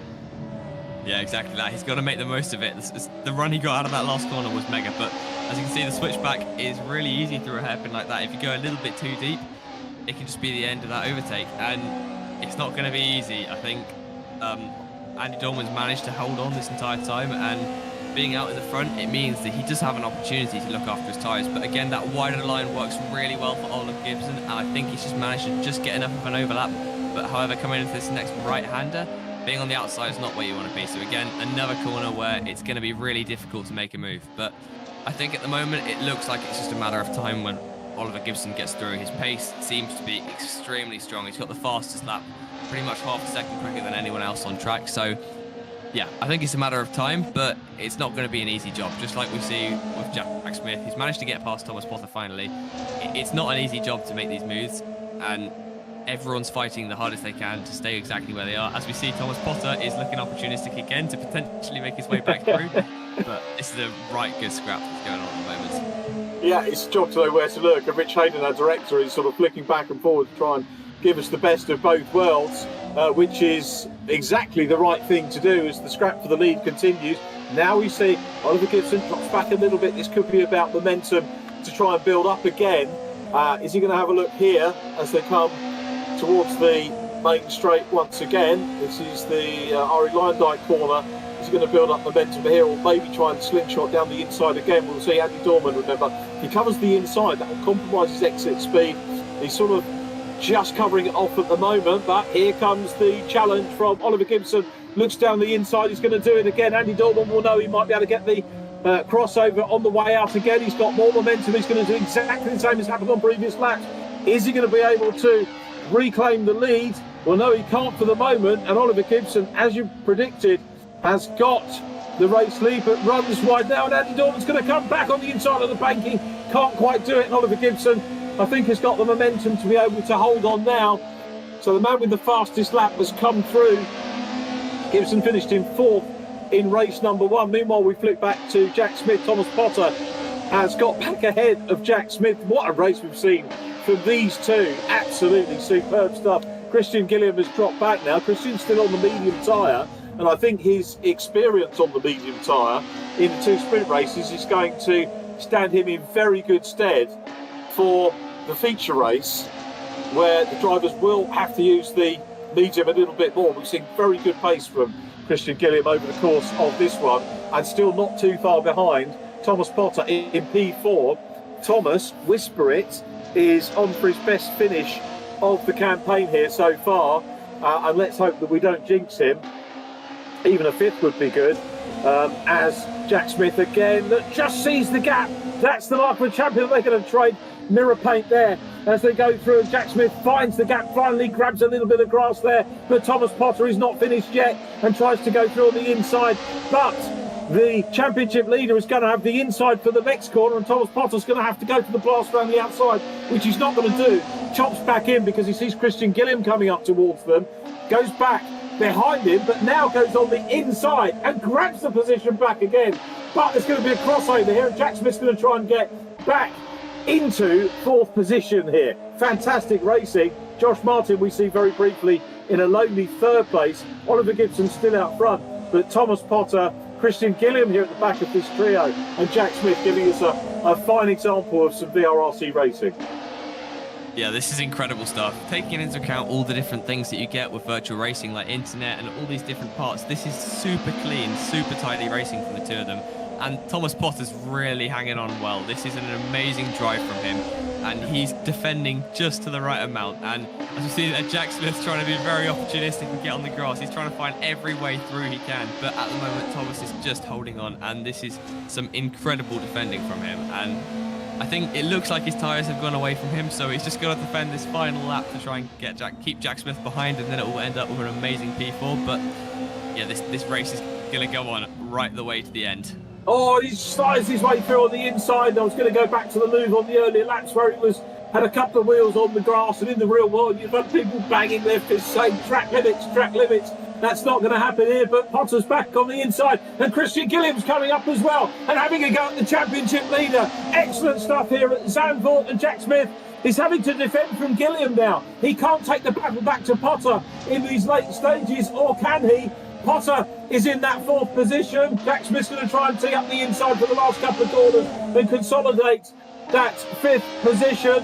Meanwhile, Oliver Gibson still out front. He's going to take the win. Andy Dorman's still with him though. Dorman takes P2. Oliver Gibson's win. Josh Martin will take P3. We do get to have another chat with Josh. And Thomas Potter will take 4th position. Best finish of the campaign, and very, very well earned for the teapot. 4th position for him. Jack Smith in 5th place. 6th position, Christian Gilliam. Super stuff from Christian Gilliam. Also gets his best result of the campaign as well. So bests for Potter and Gilliam. It's Andy Carroll next up from Paul Laramie, who's recovered very well to get into 8th place from Daniel Heaps. Olivia Krishnovska, another top 10 for Olivia. Great results for her. She's equalled her best results in both of the 2 races today. Great progress. Lee Pearcey 11th, Adam Lyle next up, and we saw the retirement of Chris Blakey earlier on. But it's Oliver Gibson that takes the win. Andy Dorman in 2nd position, and our podium completed by Josh Martin. We'll hear from those in just a minute or so.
Welcome back, everybody. I tell you what, these evenings go so quickly, but not as fast as all of our drivers delivering on circuit this evening. And we're going to start off with the guy who predicted. He said, I'll talk to you later on. He was right. Josh Martin, well done, P3. Quiet race, though, because there was a heaving battle going on behind you and some pretty frenetic stuff up front as well. But happy with the podium. Good progress made. Yeah, I'll definitely take a podium. There's a little part of me that's slightly disappointed. I made a little error Right. when me and Ollie come up to the back of Olivia, and I thought she was going to take the high line round the banking, so I thought I'd try and get her on the lower line, and she took the lower line. So I was then kind of like boxed in, and Ollie was then able to get an amazing run and done me straight round the outside. So I ended up that place behind Ollie then, and it's quite surprisingly actually quite tricky to overtake. You get up behind someone, you kind of lose your momentum a little bit. So yeah, and then obviously I ended up by the time that Ollie got past and then I got through. He got that gap and then was chasing down Andy. But I was hoping they were going to battle a bit more so I could catch them up. A fifth and a third, though, really good points. Yeah, I mean, much better than I anticipated. To be completely honest with you, when I'd done my practice last night, and when I was talking to Adam, and he showed me we looked at the leaderboard. I was like, oh dear, it was quite a way off. So yeah, fifth and a third, definitely happy with that. Is Eric watching? Obviously, the talk should be about you, but we have to mention your teammate. He's given you the setup. Is he watching, or is he working so hard that he can't see the broadcast? This is my setup on this week, actually. Oh, well done. Okay, I'll take it back. Yeah, no, Eric's delivery, and it is normally Eric's setup. But I don't know if he's watching or not. No, he's on a work trip, so yeah, I don't know if he'll have the stream up or not. We'll have to have a look in the YouTube chat. I'm sure if he's there, he'll say hello. Yeah, I'm unfortunately that's a step too far for me because I've got my phone going, a laptop, and then my main screen. So YouTube feed and questions. Sorry, I never answer them. There's always someone else on the team that can. That's probably my age that I can't multitask. But anyway, you said you were going to get a podium. So the question is now, Josh, are we going to talk to you on the podium of the next one? Yeah, I fancy a win tonight. So let's give it a go. Elbows out, as Scott Brooker would say. Yeah, exactly. I might find a shortcut somewhere, but we'll see what I can do. Nice one, Josh Martin. Well done. Always a pleasure to catch up. You well done on P3 and a good race, and we'll catch up with you later on. Yeah, hopefully. Cheers. Thank you very much. And equally a pleasure to catch up with Andy Dorman. We haven't spoken to Andy on the podium since Oschersleben, and it was race 2 at Oschersleben as well. So the driver of the Eden Garage car is with us. Well done, Andy. What a great race. Yeah, that was quite fun, wasn't it? And you nearly got him back as well. Yeah, I kept with him for a few laps. I thought I might just be able to keep with him and hopefully make a mistake, but he's too good for that, I think. So, in terms of the reverse grid racing, what happened at the start of race 1? I think it was lap 1. And we saw it at the back, and then we started to speculate that you could get yourself into a decent position for the reverse and then capitalise on that. And that's what you did. But take us back. What happened in race 1? I got quite a good start in race 1, and then I think I hit a curb funny and it fired me off the track, which put me nearly to the back with a lot of damage. So it was just sort of try and get round and see how well I could do. There was a bit of nursing to do in race 1 as well then. There was a lot of nursing. We had damage to the suspension, damage to the bumpers and everything. It was like it was snowing all the way around the track with bits coming off the car, I think. Oh, wow. So, obviously, decent points in this one means that you're, I don't know, mid-grid start for the last one? Yeah, I think so. I'm not sure, to be fair. I haven't had a chance to have a look. I'm guessing, I think it was only Christian on the medium, that one. So you've done 2 races on the softs. How much of the medium's going to be a feature of the feature race? I think it's going to be 50-50. I think you'll be able to do half the race on the softs and then half on the mediums. Now, I'm a little bit off the pace with the softs, and the mediums don't seem that much slower after a few laps. Right. And do you ever change your strategy? I mean, do you think about when you're going to come in, and then sort of if you're in a gaggle of cars, do you then decide actually it's worth getting out and doing the pit stop earlier? Yeah, I usually just wing it and see if overheat the tyres or anything, because the softs are a bit prone for, if you get a slide on, they get a bit hot. Right. And then swap them early. And just see how we get on. I've not done that well in the feature races up to now, so hopefully tonight might make a change for that. Let's have a look. You had a 7th, a 12th, another 7th, the 9th, and so the 16th. So, yeah, it's not that bad, because it means you've scored well in the other races. And so we spoke to you on the podium before. Championship-wise, I'm guessing you probably just got ahead of Daniel Heaps now into 7th in the championship. So I think there's been a bit of progress being made this evening. Oh, so that's good then. The only downside to that is I'll have a little bit more weight on for next week, I think. That's the trouble, isn't it? Yeah, that will mess things up. Business good for you at the moment? Yeah, it's going really well at the minute, to be fair. Just got back from Malta. We were out for their last drag racing round of the season. So a nice weekend in Malta watching the drag racing was good fun. Oh, really? I've never even thought they had it out there. Because so what have they got? Have they got a quarter-mile strip somewhere? Is it an airfield or? Yeah, they've got a quarter-mile strip just next to the airport, and it's really popular over there. I think they had 11,000 supporters over the weekend. That's pretty good. And is that something you've just gone to watch, or have you got an interest in it over here as well? I've been working on a Honda Civic front-wheel drive car that competes in the European front-wheel drive series. Okay. So they have a leaderboard of all the drag strips in Europe, and whoever sets fastest time for the year, and it all gets awarded at the end of the season, I think. Oh, excellent. How many drag strips we've got in the UK now? I know the obvious ones. Obviously, Zandvoort's the main one, but are there any other ones that people can rock up to locally? There's one at York, but Santapod is one of the best in Europe. So we only run the Civic at Santapod because it's too quick for York. It needs the prep track because it's running just over 9-second standing quarters at 160 odd mile an hour. Oh, right. I think it's. No, they don't have any noise issues at Santapod, which you can understand being a drag strip. That's unsurprising, but apparently they can run every single day of the year there if you want to. Yeah, they can do. I think they've got time limitations on how many late nights they can have, but they do run into the darkness and stuff, which is fun. Apologies for taking you away from talking about your effort in that race. That was a good one, Andy, and good luck for the chatting to us. So I think Andy's done there. Let's go on to our race winner, Oliver Gibson. Oliver, many congratulations on the win. Cheers, thank you very much. That was a bit of a scary one. We got a bit close.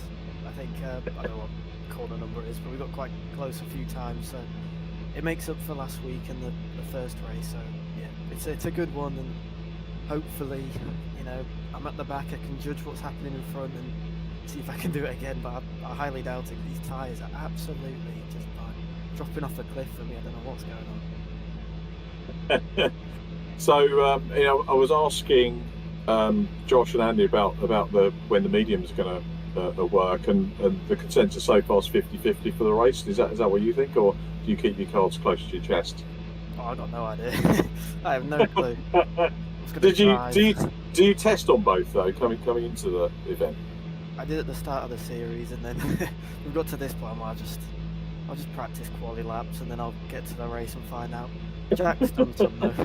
Jack's done some. He's been very kind and gave me a setup as he usually does, but he gave me a new one. So hopefully this one's got a bit more tyre whispering talent about it. So we'll see. Right.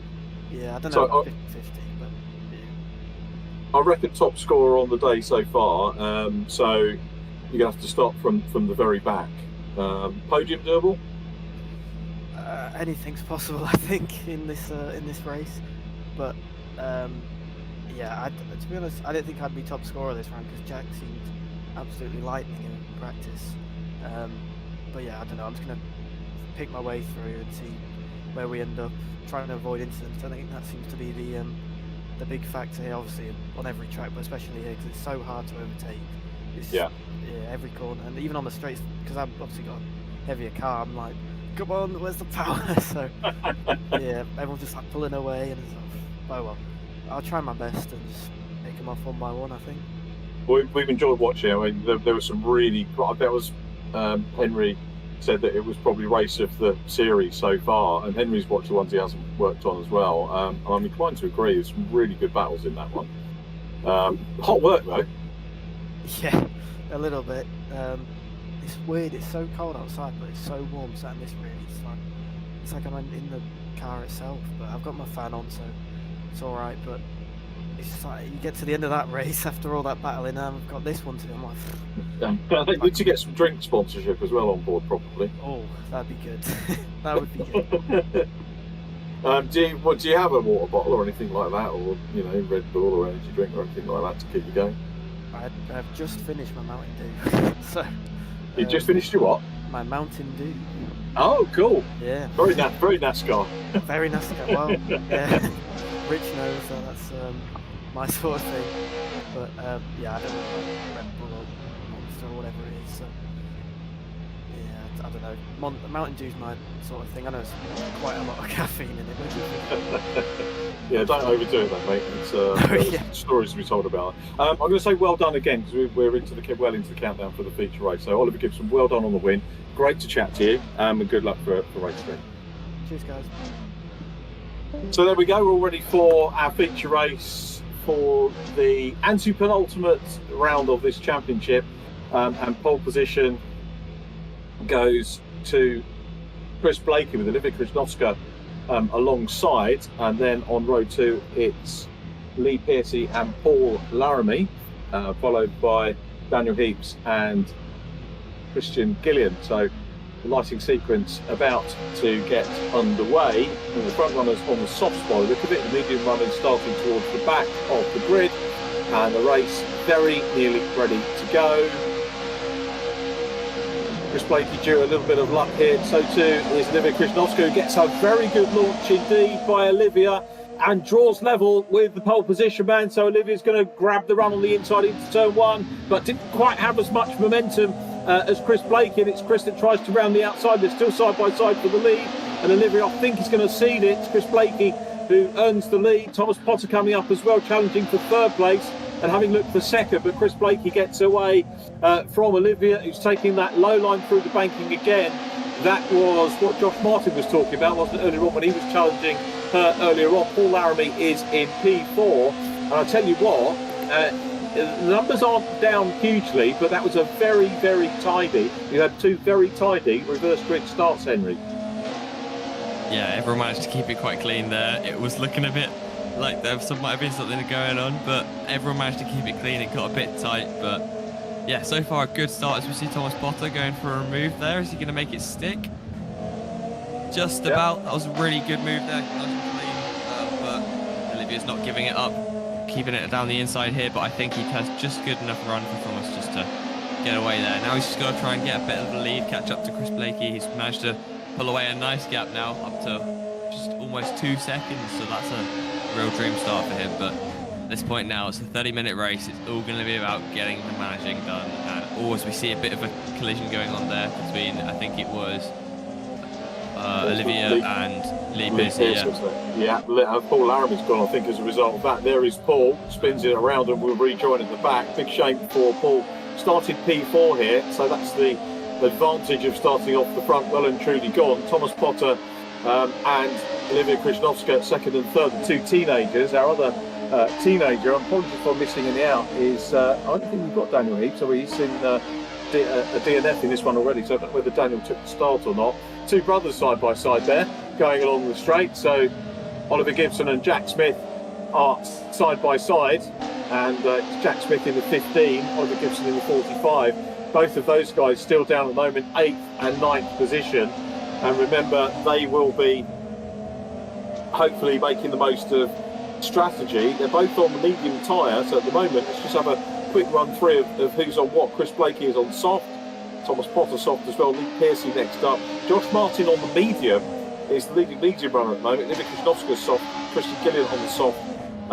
It will probably have most of the race on the medium as he did in the shorter sprint races. Adam Lyle medium, Jack Smith medium. In fact, all the other runners until we get down to Paul Laramie, who had that nasty moment, is Paul is on soft, but the rest of them on medium. So half an hour of racing to settle into here at Zandvoort. We'll make the connection with the, obviously this is a DTM away day. The track was actually, the thoughts behind the track being built, I read, was actually because when the circuit originally started, it was like motorbike road racing, and when the German occupation happened, they actually built some better roads to move the soldiers and whatever about, and those roads were used as the initial part of the circuit. So there is actually a link to German building of the circuit, or having a hand in building the earlier configurations of the Zandvoort circuit, albeit in not such great circumstances, that occupation. So Jack Smith ahead of his brother at the moment, would have started ahead of him. So Oliver Gibson running on the medium tyre, and you heard in the interview Oliver saying he hasn't actually tested on the medium. Just go into race mode. He can shadow his brother here. At the moment, I'm wondering whether he's going to claw back a little bit of that championship lead. He'll be keen to beat Jack for sure. Christian Gilliam up ahead of them at the moment as well. It's Chris Blakey still the leader by 3 seconds at the moment from Thomas Potter. The battle of the brothers, though, could be one to keep an eye on. It might get extinguished through the pit stops, though. That's always the danger of this type of long race. But any thoughts on the tyre strategy at this early stage, Henry? Yeah, I think it seems like the soft is definitely the stronger tyre, and potentially even for the majority of this race. Chris Blakey, obviously on the soft, is pulling away nicely with the fastest lap. The medium runners aren't too far off, though. I think I just saw Oliver Gibson set a fastest last sector. So the mediums aren't too far off. It's just going to take them a while to come in fully to the stage where they are similar to a soft tyre run. But if I was on the mediums, I think I'd want to ditch them as soon as possible. So however long the softs can run, that's as soon as I'd pit for the medium, for the soft tyre. I'd pit after a few laps, because from what I can see, just throughout all the races, the softs have had about a second to a second and a half of delta over the medium tyres. So yeah, I think medium runners at the moment, they're going to have the advantage at the end of the race, but those on the softs at the front, they might have a big enough gap when it comes to that pit stop to be able to hold off when they're on the medium tyre. So it's all going to concertina up in the end when all the tyres level out and we see exactly where everyone's going to be. As we see there, Jack Smith's making some progress.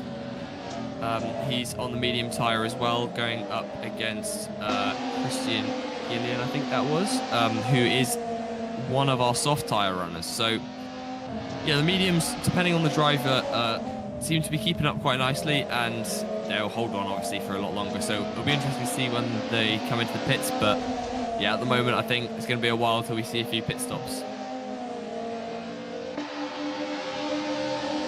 Yeah, Richard's got some info on Daniel. Yeah, if you can, do you want to come live, or Yeah, just pass it on to us? yeah. So Okay.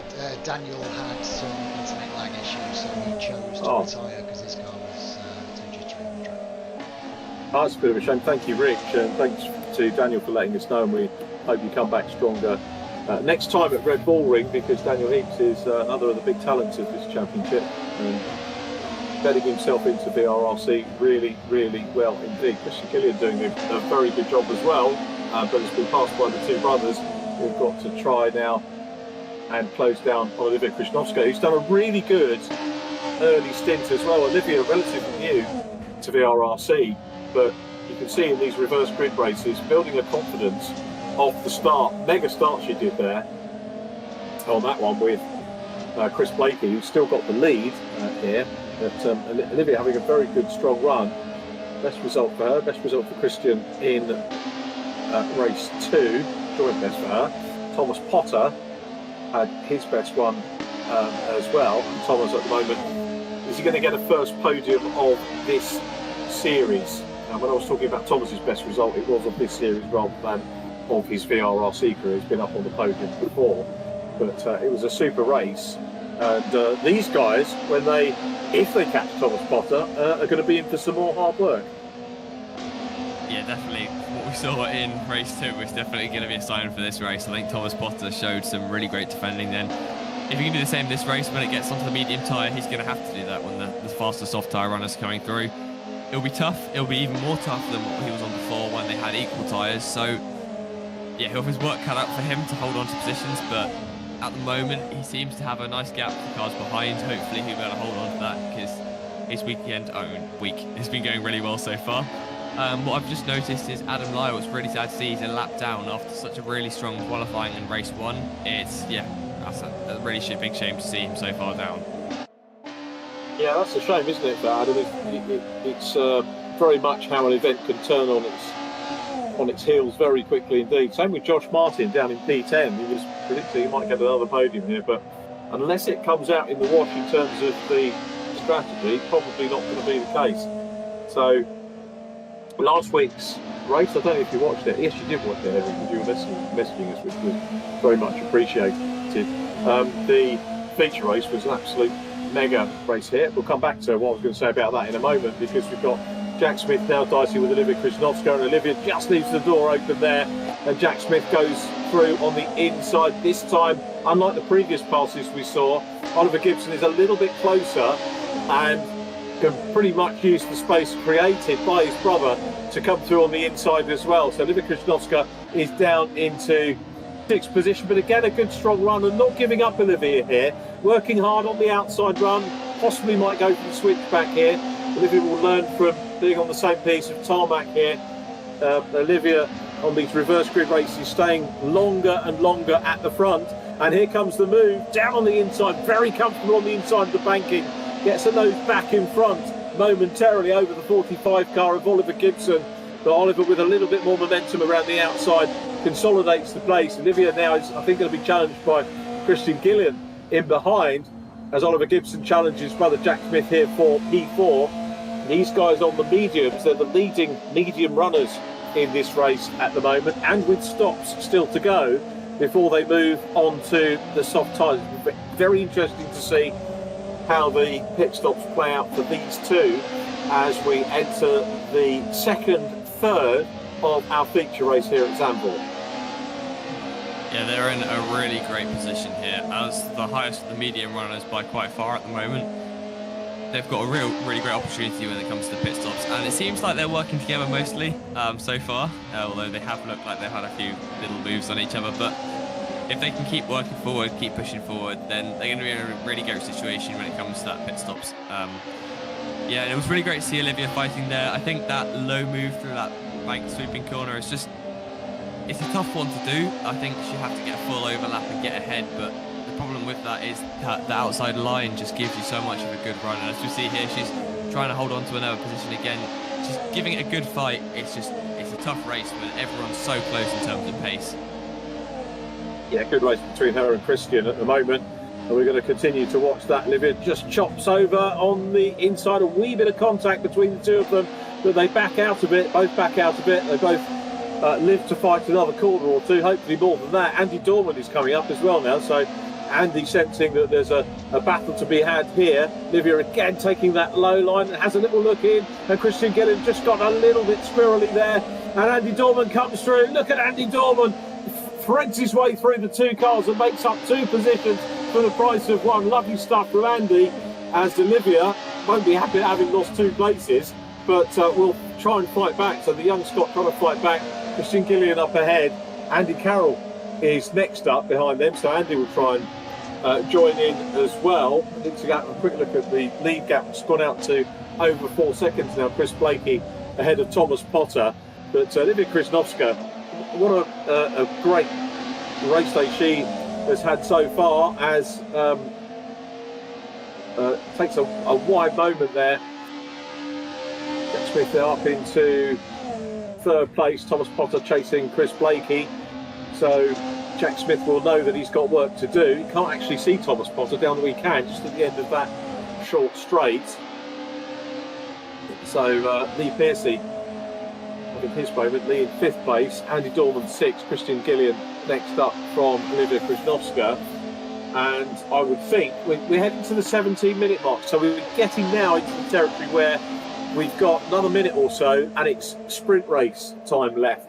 And that, I would imagine, is, to go back to what you were saying earlier on, Henry, is that the drivers will want to do away with the medium tyre and get onto the softs as soon as possible after that. Yeah, exactly that. The thing they've got to watch out for is the gaps behind, though. They don't want to going out in traffic with some people that are going to be on old mediums or old softs where the pace delta could be a second or even 2 seconds. So you've got to look at the gaps behind. At the moment, Jack Smith and Oliver Gibson seem to be holding a nice pace where they're challenging the front runners in terms of pace. Jack Smith just set a 1:45.0. Chris Blakey is on a 1:45.7. So they still have that pace delta, even though they're on the other tyre, which shouldn't be as quick. I think at the moment the softs have started to wear away. So that medium tyre is in the right opportunity where they can start bringing the gap down before they jump into the pits. So yeah, it won't be too long till they're in the pits, but I think at the moment they're just content to work together, push forward and try and get that gap closed as much as they can before they get onto that soft tyre. I'm wondering what Oliver's strategy is here, whether he's going to have a go. It looks like he's got the pace because he's living quite easily with his brother at the moment, third and fourth positions, and you know, we'll come back to the ballasts. It's only 5k lighter than Jack coming into this one, as we pick up with Andy Carroll, who will try and close down on Olivia Krzyżanowska. So there is Olivia. Andy Carroll goes through. Josh Martin is next up as well. So again, 3 quality drivers all together. But that's the beauty of this racing, is it's always exciting to see however they end up. And Andy Carroll here about to try and put the move on. He's going to try and tee up the outside line. Josh Martin will watch behind, and Andy works the outside. He's going to, yeah, he's got the move done. Olivia read that well too, and now she's going to be looking in the mirrors as they go around the Ari Lyndike final turn onto the main straight. See Speedworth Motorsports there on the back of Olivia's car. Speedworth, the promoters at the circuit that Olivia races on, the short circuits, and the English one run by Dean Wood, who's raced many Formulae over the years, done a super job to invest in British short circuit racing. A lot of people have given Dean a hard time over the years, but nobody else has put their money where their mouth is like Dean Wood has for Speedworth, and lovely to see Olivia sporting the name Speedworth. That's the company that I first went and watched, the promoter I went and first watched when I was a teenager, and reported on for many, many happy years. So great to see that name on the car. And Olivia doing a good run here again. But we're getting into pit stop windows now, and we've had some of those already. Jack Smith has been in. Oliver Gibson has stayed out. So Jack has had his stop. So it's going to be interesting to see how this pans out. The gap wavering between 3 and 4 seconds between race leader Chris Blakey and Thomas Potter. Chris and Thomas having a super battle of it at the moment. Henry and Rich, we need to start thinking about driver of the round. We can't make a definitive decision by any stretch of the imagination yet, but just a quick reminder that does need to be dealt with at some point. That means I need to grab the phone and start to think about ideas, but I probably won't think about that until the pit stops are done, as we rightly have a moment here to focus on Thomas Potter in P2. It's a safe P2 at the moment, but for how much longer? Because Thomas peels off into the pit lane and will switch onto the medium tyre, and Thomas has had a really good meeting so far. Oliver Gibson therefore assumes the lead. Lee Pearcey will move up into second position. Lee having a pit stop showing on the timing screen, but I think that might have been a glitch from the start. Andy Carroll now up into third. Olivia Krzyżanowska is in fourth place.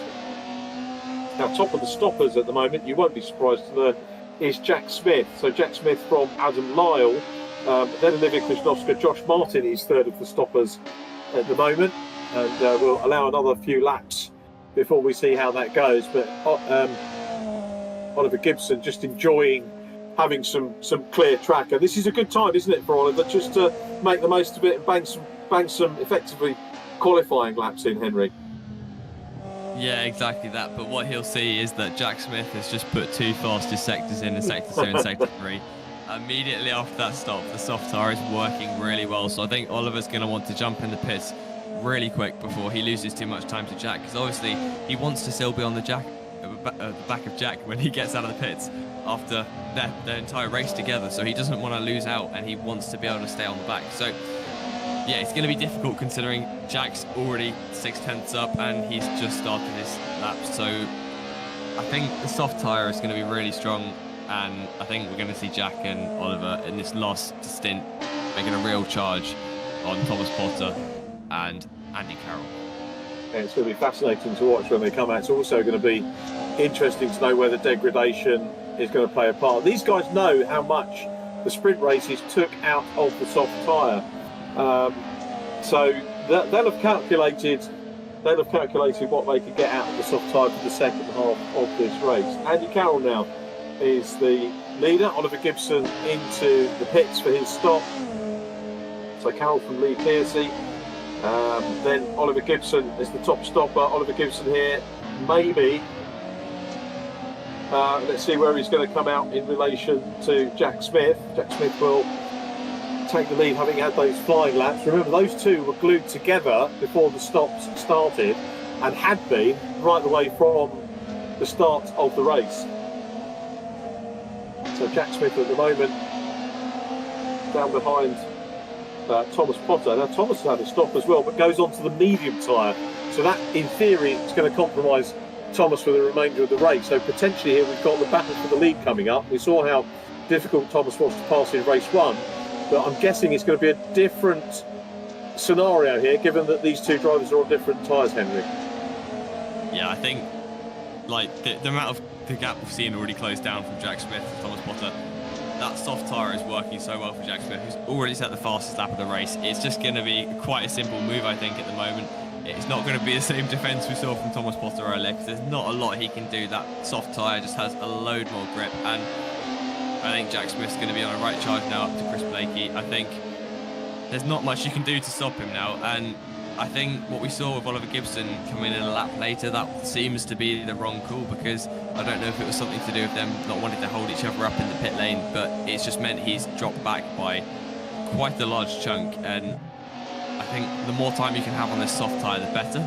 Although we might see at the end that delta come back to Oliver. He might start to have a bit more pace when the tyres of Jack start to wear out more, but yeah, I think Jack's already pulled the gap of almost a second on Thomas Potter, showing just how much pace he had in this soft tyre stint.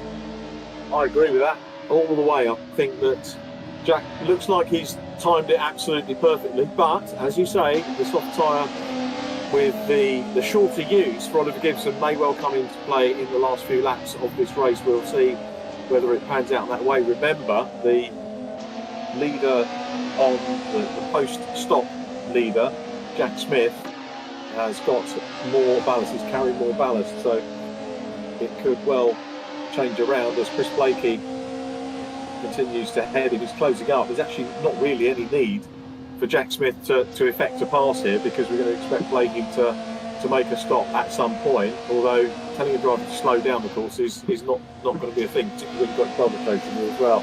So Jack Smith, Thomas Potter in between Smith and Gibson at the moment. Adam Lyle is in 6th place. They have all stopped.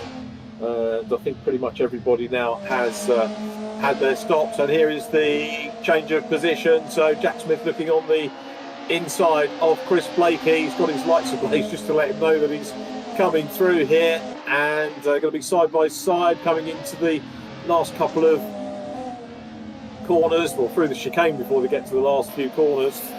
So this is out of turn 12 down towards Kumo corner, which is what they're going into now, and Jack Smith up into P2, and he will show in the race lead once the stops are completed. So Chris Blakey goes through, and Jack Smith, we think, has timed it absolutely perfect. There's only 8 minutes left now, but significantly he's still got the other placemen in his mirror. He can see them. He can see Thomas Potter. Thomas is, we won't get a handle until Chris Blakey has his stop on what that gap is going to be. So Jack Smith the leader now on the soft, Chris Blakey on the medium, Thomas Potter on medium, Oliver Gibson back and forth is on the soft tyre as well.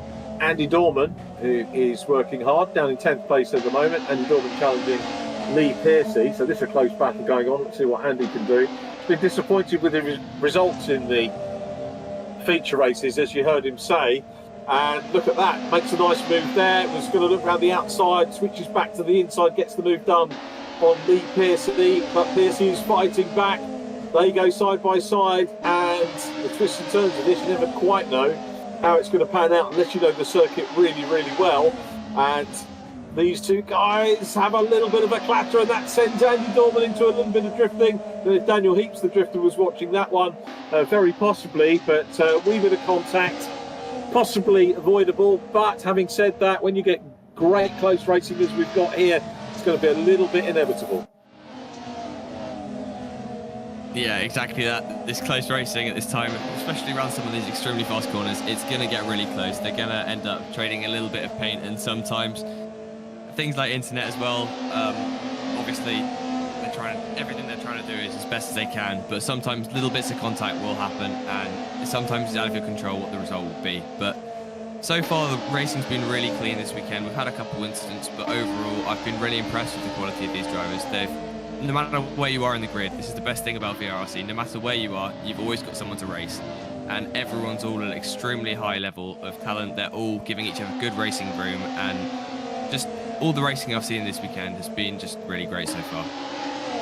It has been really good couple of rounds that we've had, and that's not to diminish what we saw from the earlier race events that transpired. Christian Gillian tries to close in here on Andy Dorman. We've seen some super racing right the way down the order, and I'm just really trying to work out now. Jack Smith has got a decent lead, 2.6 seconds over Chris Blakey. Oliver Gibson, though, a couple of seconds a lap quicker, or a second or so on that last lap, so we'll be closing in and about to challenge for P2, which we decide to home in on now. So Chris Blakey, is Chris going to come under pressure from Thomas Potter?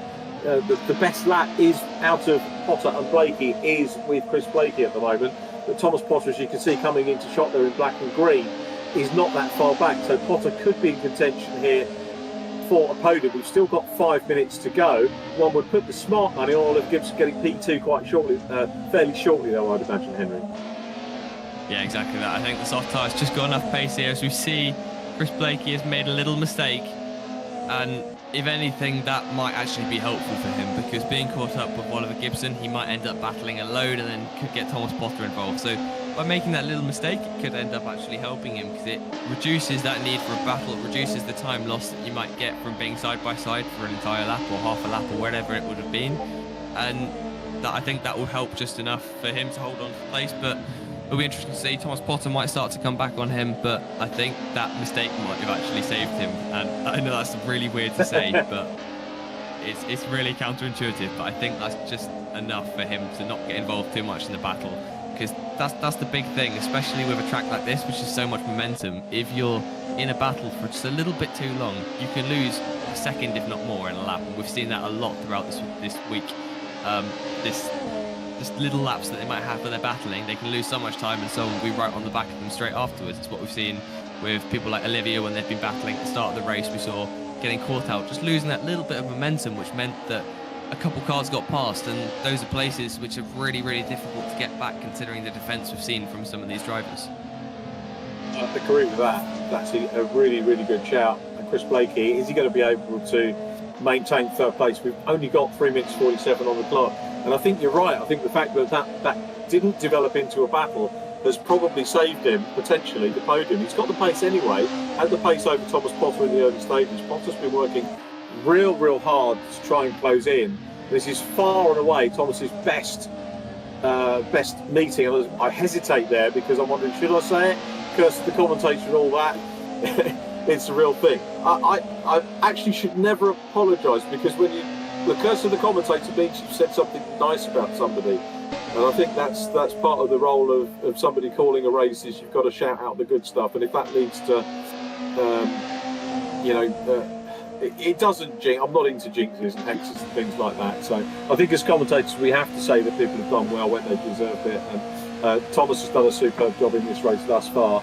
As too has Andy Carroll, closing down on Josh Martin. Josh has already been up on the podium, and Andy Carroll battling with him. Looks to the outside as they go down into Tarzan. He's going to be able to keep it in and draw level with him and gain the advantage of the inside for turn 3. See whether he can. They're still side by side. The twists and turns continue. Means he's got to go a little bit lower on the banking. And that means Josh Martin goes up higher, might get a bit more momentum on the exit as they go uphill. And he does maintain that position, Josh Martin. Again, this circuit giving us superb racing. I'm guessing, Henry, if you maybe hadn't studied the racing here or the circuit as much as you have done in the build-up to this, and of course we familiarise ourselves over the course of 3 races, I bet you'd love to have a go around here. Yeah, this track's always been one of my favourites. I love the banking and I love just the amount of variety of corners. I think it leads to such great racing. You can follow other cars so closely and there's such a variety of lines you can take. And I think we've seen loads of drivers experimenting with it, and it's led for some amazing racing, as well as the track's wide enough to get 3 or 4 cars wide. Obviously, you don't necessarily want that going into a corner, but it gives the opportunity for some of the best racing you can get. And it's been really impressive to see these guys, and I'm very jealous I'm not out on track with them. Well, you can always join the VRRC and have a go at some other rounds. I'm not sure if that compromises the commentary thing, but it would be great to have you. Maybe we could get some guest drivers in. That might be a thing for future races, something for Rich to think about. If we can get a sponsor for it, that would be a way forward. But great racing here between Andy Carroll and Josh Martin. P6 and 7, Adam Lyle ahead of them. I don't think they're going to trouble Adam at the moment in this one. Jack Smith still out front from Oliver Gibson, 3.3 to 3.5 seconds, depending on where we are. Chris Blakey's still there in 3rd place, and Josh Martin's having a good old workout here in P6. Josh, championship-wise, remember, he'll on gross points he'll close up and possibly pass Scott Bugno. I'm not quite sure how Scott's drop scores go. I haven't got the detail on each individual round, but we'll start focusing on those for next weekend in our penultimate event of the season, because it's going to be more critical if you look at drop scores getting into the last couple of rounds. Coincidentally, you might be interested to know that's what we do with live broadcasts and things like ITV. The producers and directors actually don't tend to concern themselves with drop scores too much, aside from when we get into the last sometimes 3 events. Josh Martin lights up the back tyres and gets it all sideways. That scrubs off momentum, but somehow he manages to hang on to the position. Henry, how did he manage to do that? That was a very impressive save, but the problem is now his rear tyres are going to be extremely overcooked, but you never know, he might have managed to somehow cool them back down again. But at the moment it looks like he's got it under control, but after a moment like that you tend to expect some very hot tyres as we come into the last corner for Jack Smith. What a commanding victory for him. The fastest lap of the race, and just from the pit stops when he got the soft tyre, that was a comfortable win with Oliver Gibson in 2nd as well. Both of them worked together in the first half of the race, and they've ended up 1-2 in the end. Yeah, that was the decider, wasn't it, really, between the 2 sprint races that we had. Congratulations, Josh and Oliver, P1 and 2. Chris Blakey in 3rd place from Thomas Potter in P4, just shy of the podium. Adam Lyle 5th, Josh Martin in 6th position from Adam Carroll. Lee Pearcey crosses the line for 8th. There is Andy Dorman, who takes 9th place. Christian Gillian in 10th. Olivia Krasnovska's had, I think, a good day. Finishes in 11th position. Some fine racing from everybody at our anti-penultimate event for the VRRC BMW M3 Cup here at Zandvoort. We'll talk to our podium finishers in just a couple of minutes.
So, because we're at Zandvoort, it really means after racing today, if you're into your hot drinks, have a cup of tea and a stroop waffle. If you don't know what a stroop waffle is, Google them. They're absolutely marvellous Dutch treats, and we were brought some over by Maxime van den Dole, who came over for the Fiesta Scholarship last year, and the Van Karen family for the Formula Ford Festival, and it's part of Dutch hospitality, and thank you to those guys for introducing us to those. So tea and stroopwafel for me later on, and if you haven't got any in stock, maybe get some for your family as well.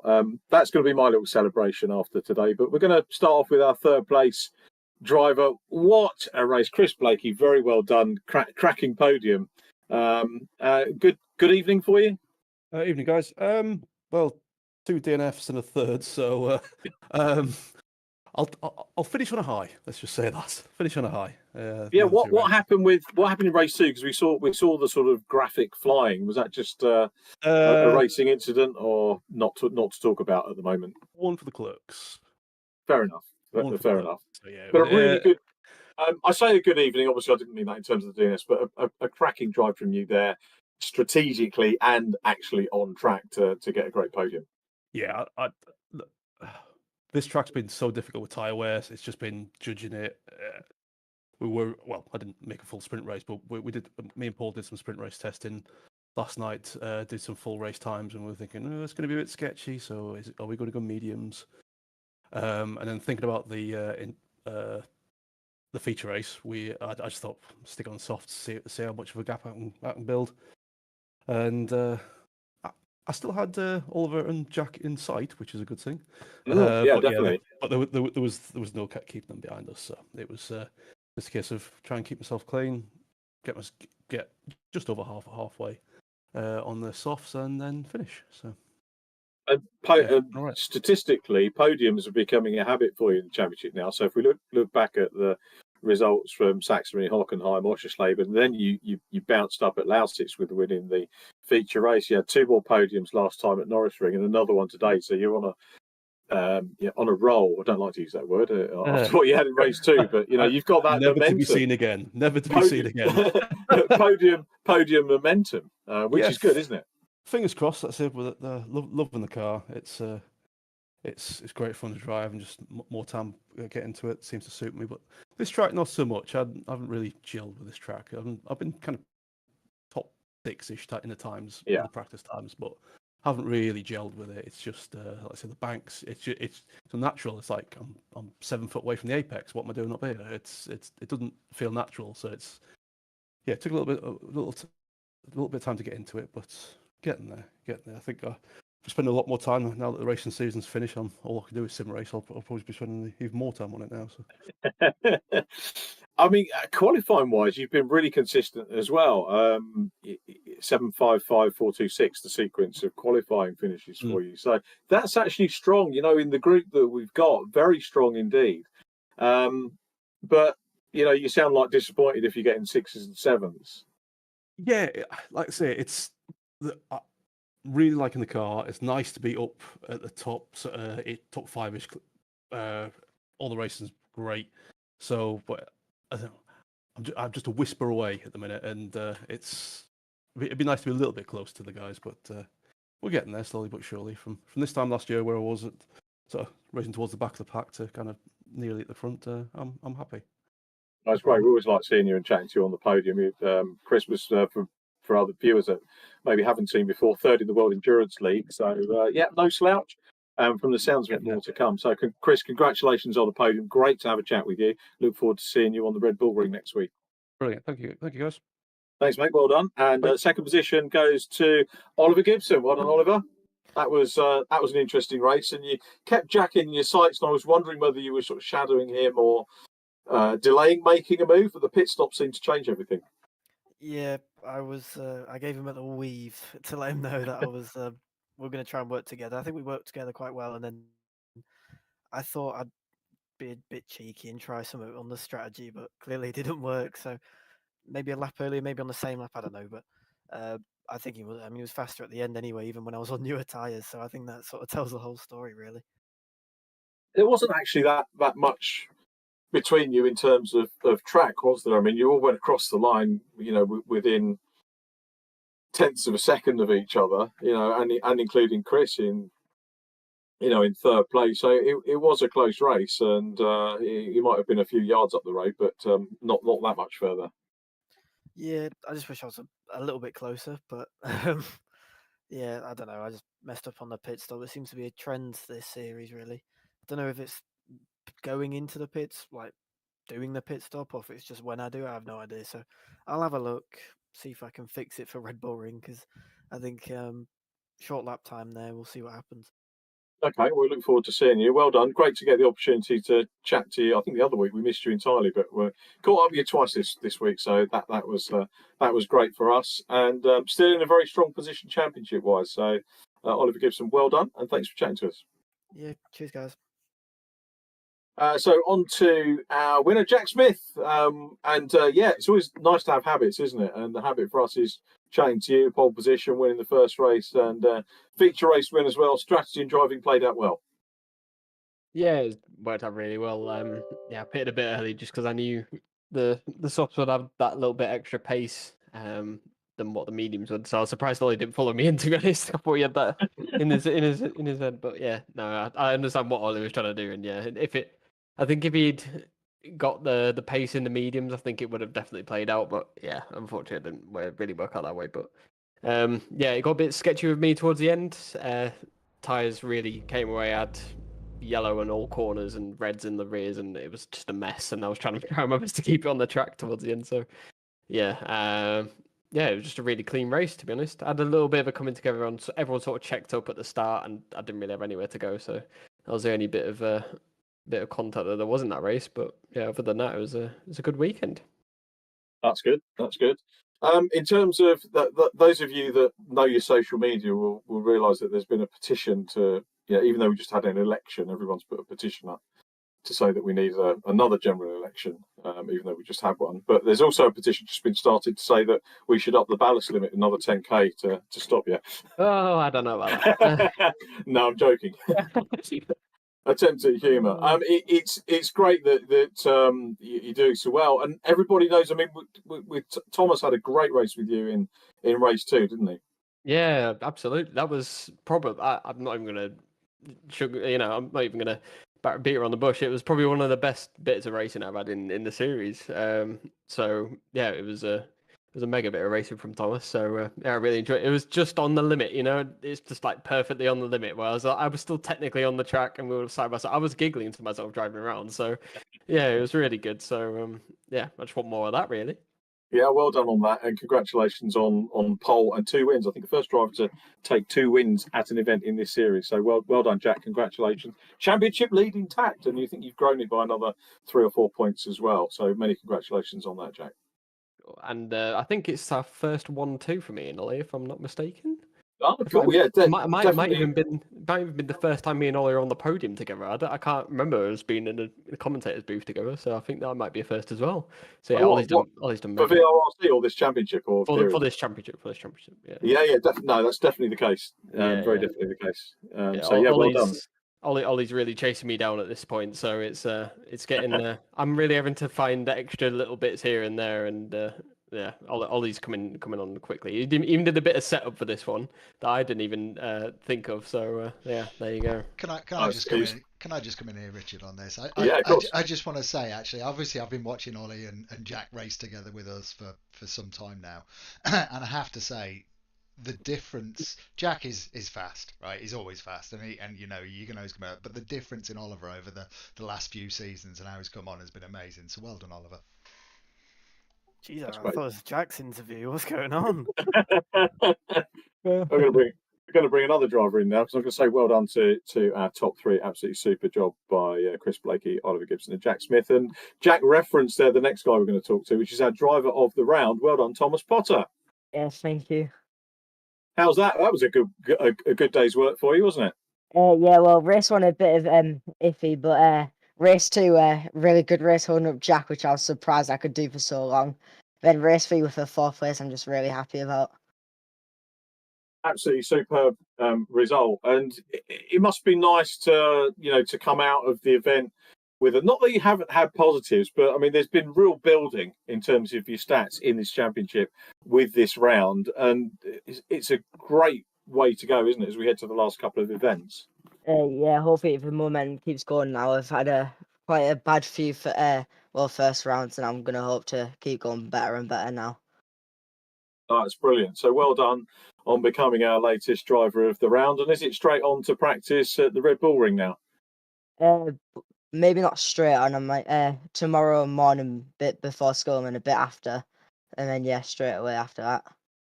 Don't forget that any time off school you want should to go and test, it's work-related learning. So tell them the ITV commentator told you that, and that's the truth. Yeah. I'm sure they won't let you out of school. Studies are important, but practice is just as important as well. It just goes to show actually how difficult it is, whether you're at work or in full-time education. Time is an absolute premium, isn't it? So, Thomas, I'm going to say well done again, because we're nearly at 9:15. So congratulations on taking driver of the day. Very well earned, and thank you for entertaining us, along with all of our other drivers from VRRC at this round. Absolutely superb job. So that wraps up our podium interviews. Many thank yous to do, including Rich for setting it all up, all of our drivers for doing the business. I don't have to thank marshals, do I, on Virtual Reality Racing Club? But when you're at the real world, if there are any marshals watching, thank you for what you do there. Next time we are at the Red Bull Ring, as you've already seen, a massive thank you to Henry for always a great pleasure. If you haven't checked out Henry's social media, on Racing Minds and Driven Minds, have a look at that. Some really relevant content to get you thinking. So I won't say any more about that. Just go and hook up with Henry on social media and watch some of those videos. They are extremely well timed and extremely pertinent and thought provoking. Henry, thanks for joining us, and I hope you'll join us again soon. Yeah, definitely. Thank you very much for having me, guys. It's been amazing. These few rounds I've commentated on have been absolutely awesome racing, and I'd love to be back for more. We look forward to that. The final shout out we do is our first guest commentator, obviously. Alicia Palmovsky has got her Academy debut this weekend, and just enjoy it, Alicia, if you're watching us. Have a great one, and whatever happens, just enjoy it. And we're very proud of you, and you've got a massive future ahead of you in racing. And please come back. Henry, please come back as well, and Thomas Merritt, and of course, our other guest commentators that we've had. Would be great to see you. I'm going to finish off as I always do. Say be nice to each other, and we look forward to seeing you next time. Thanks ever so much for watching, and bye for now.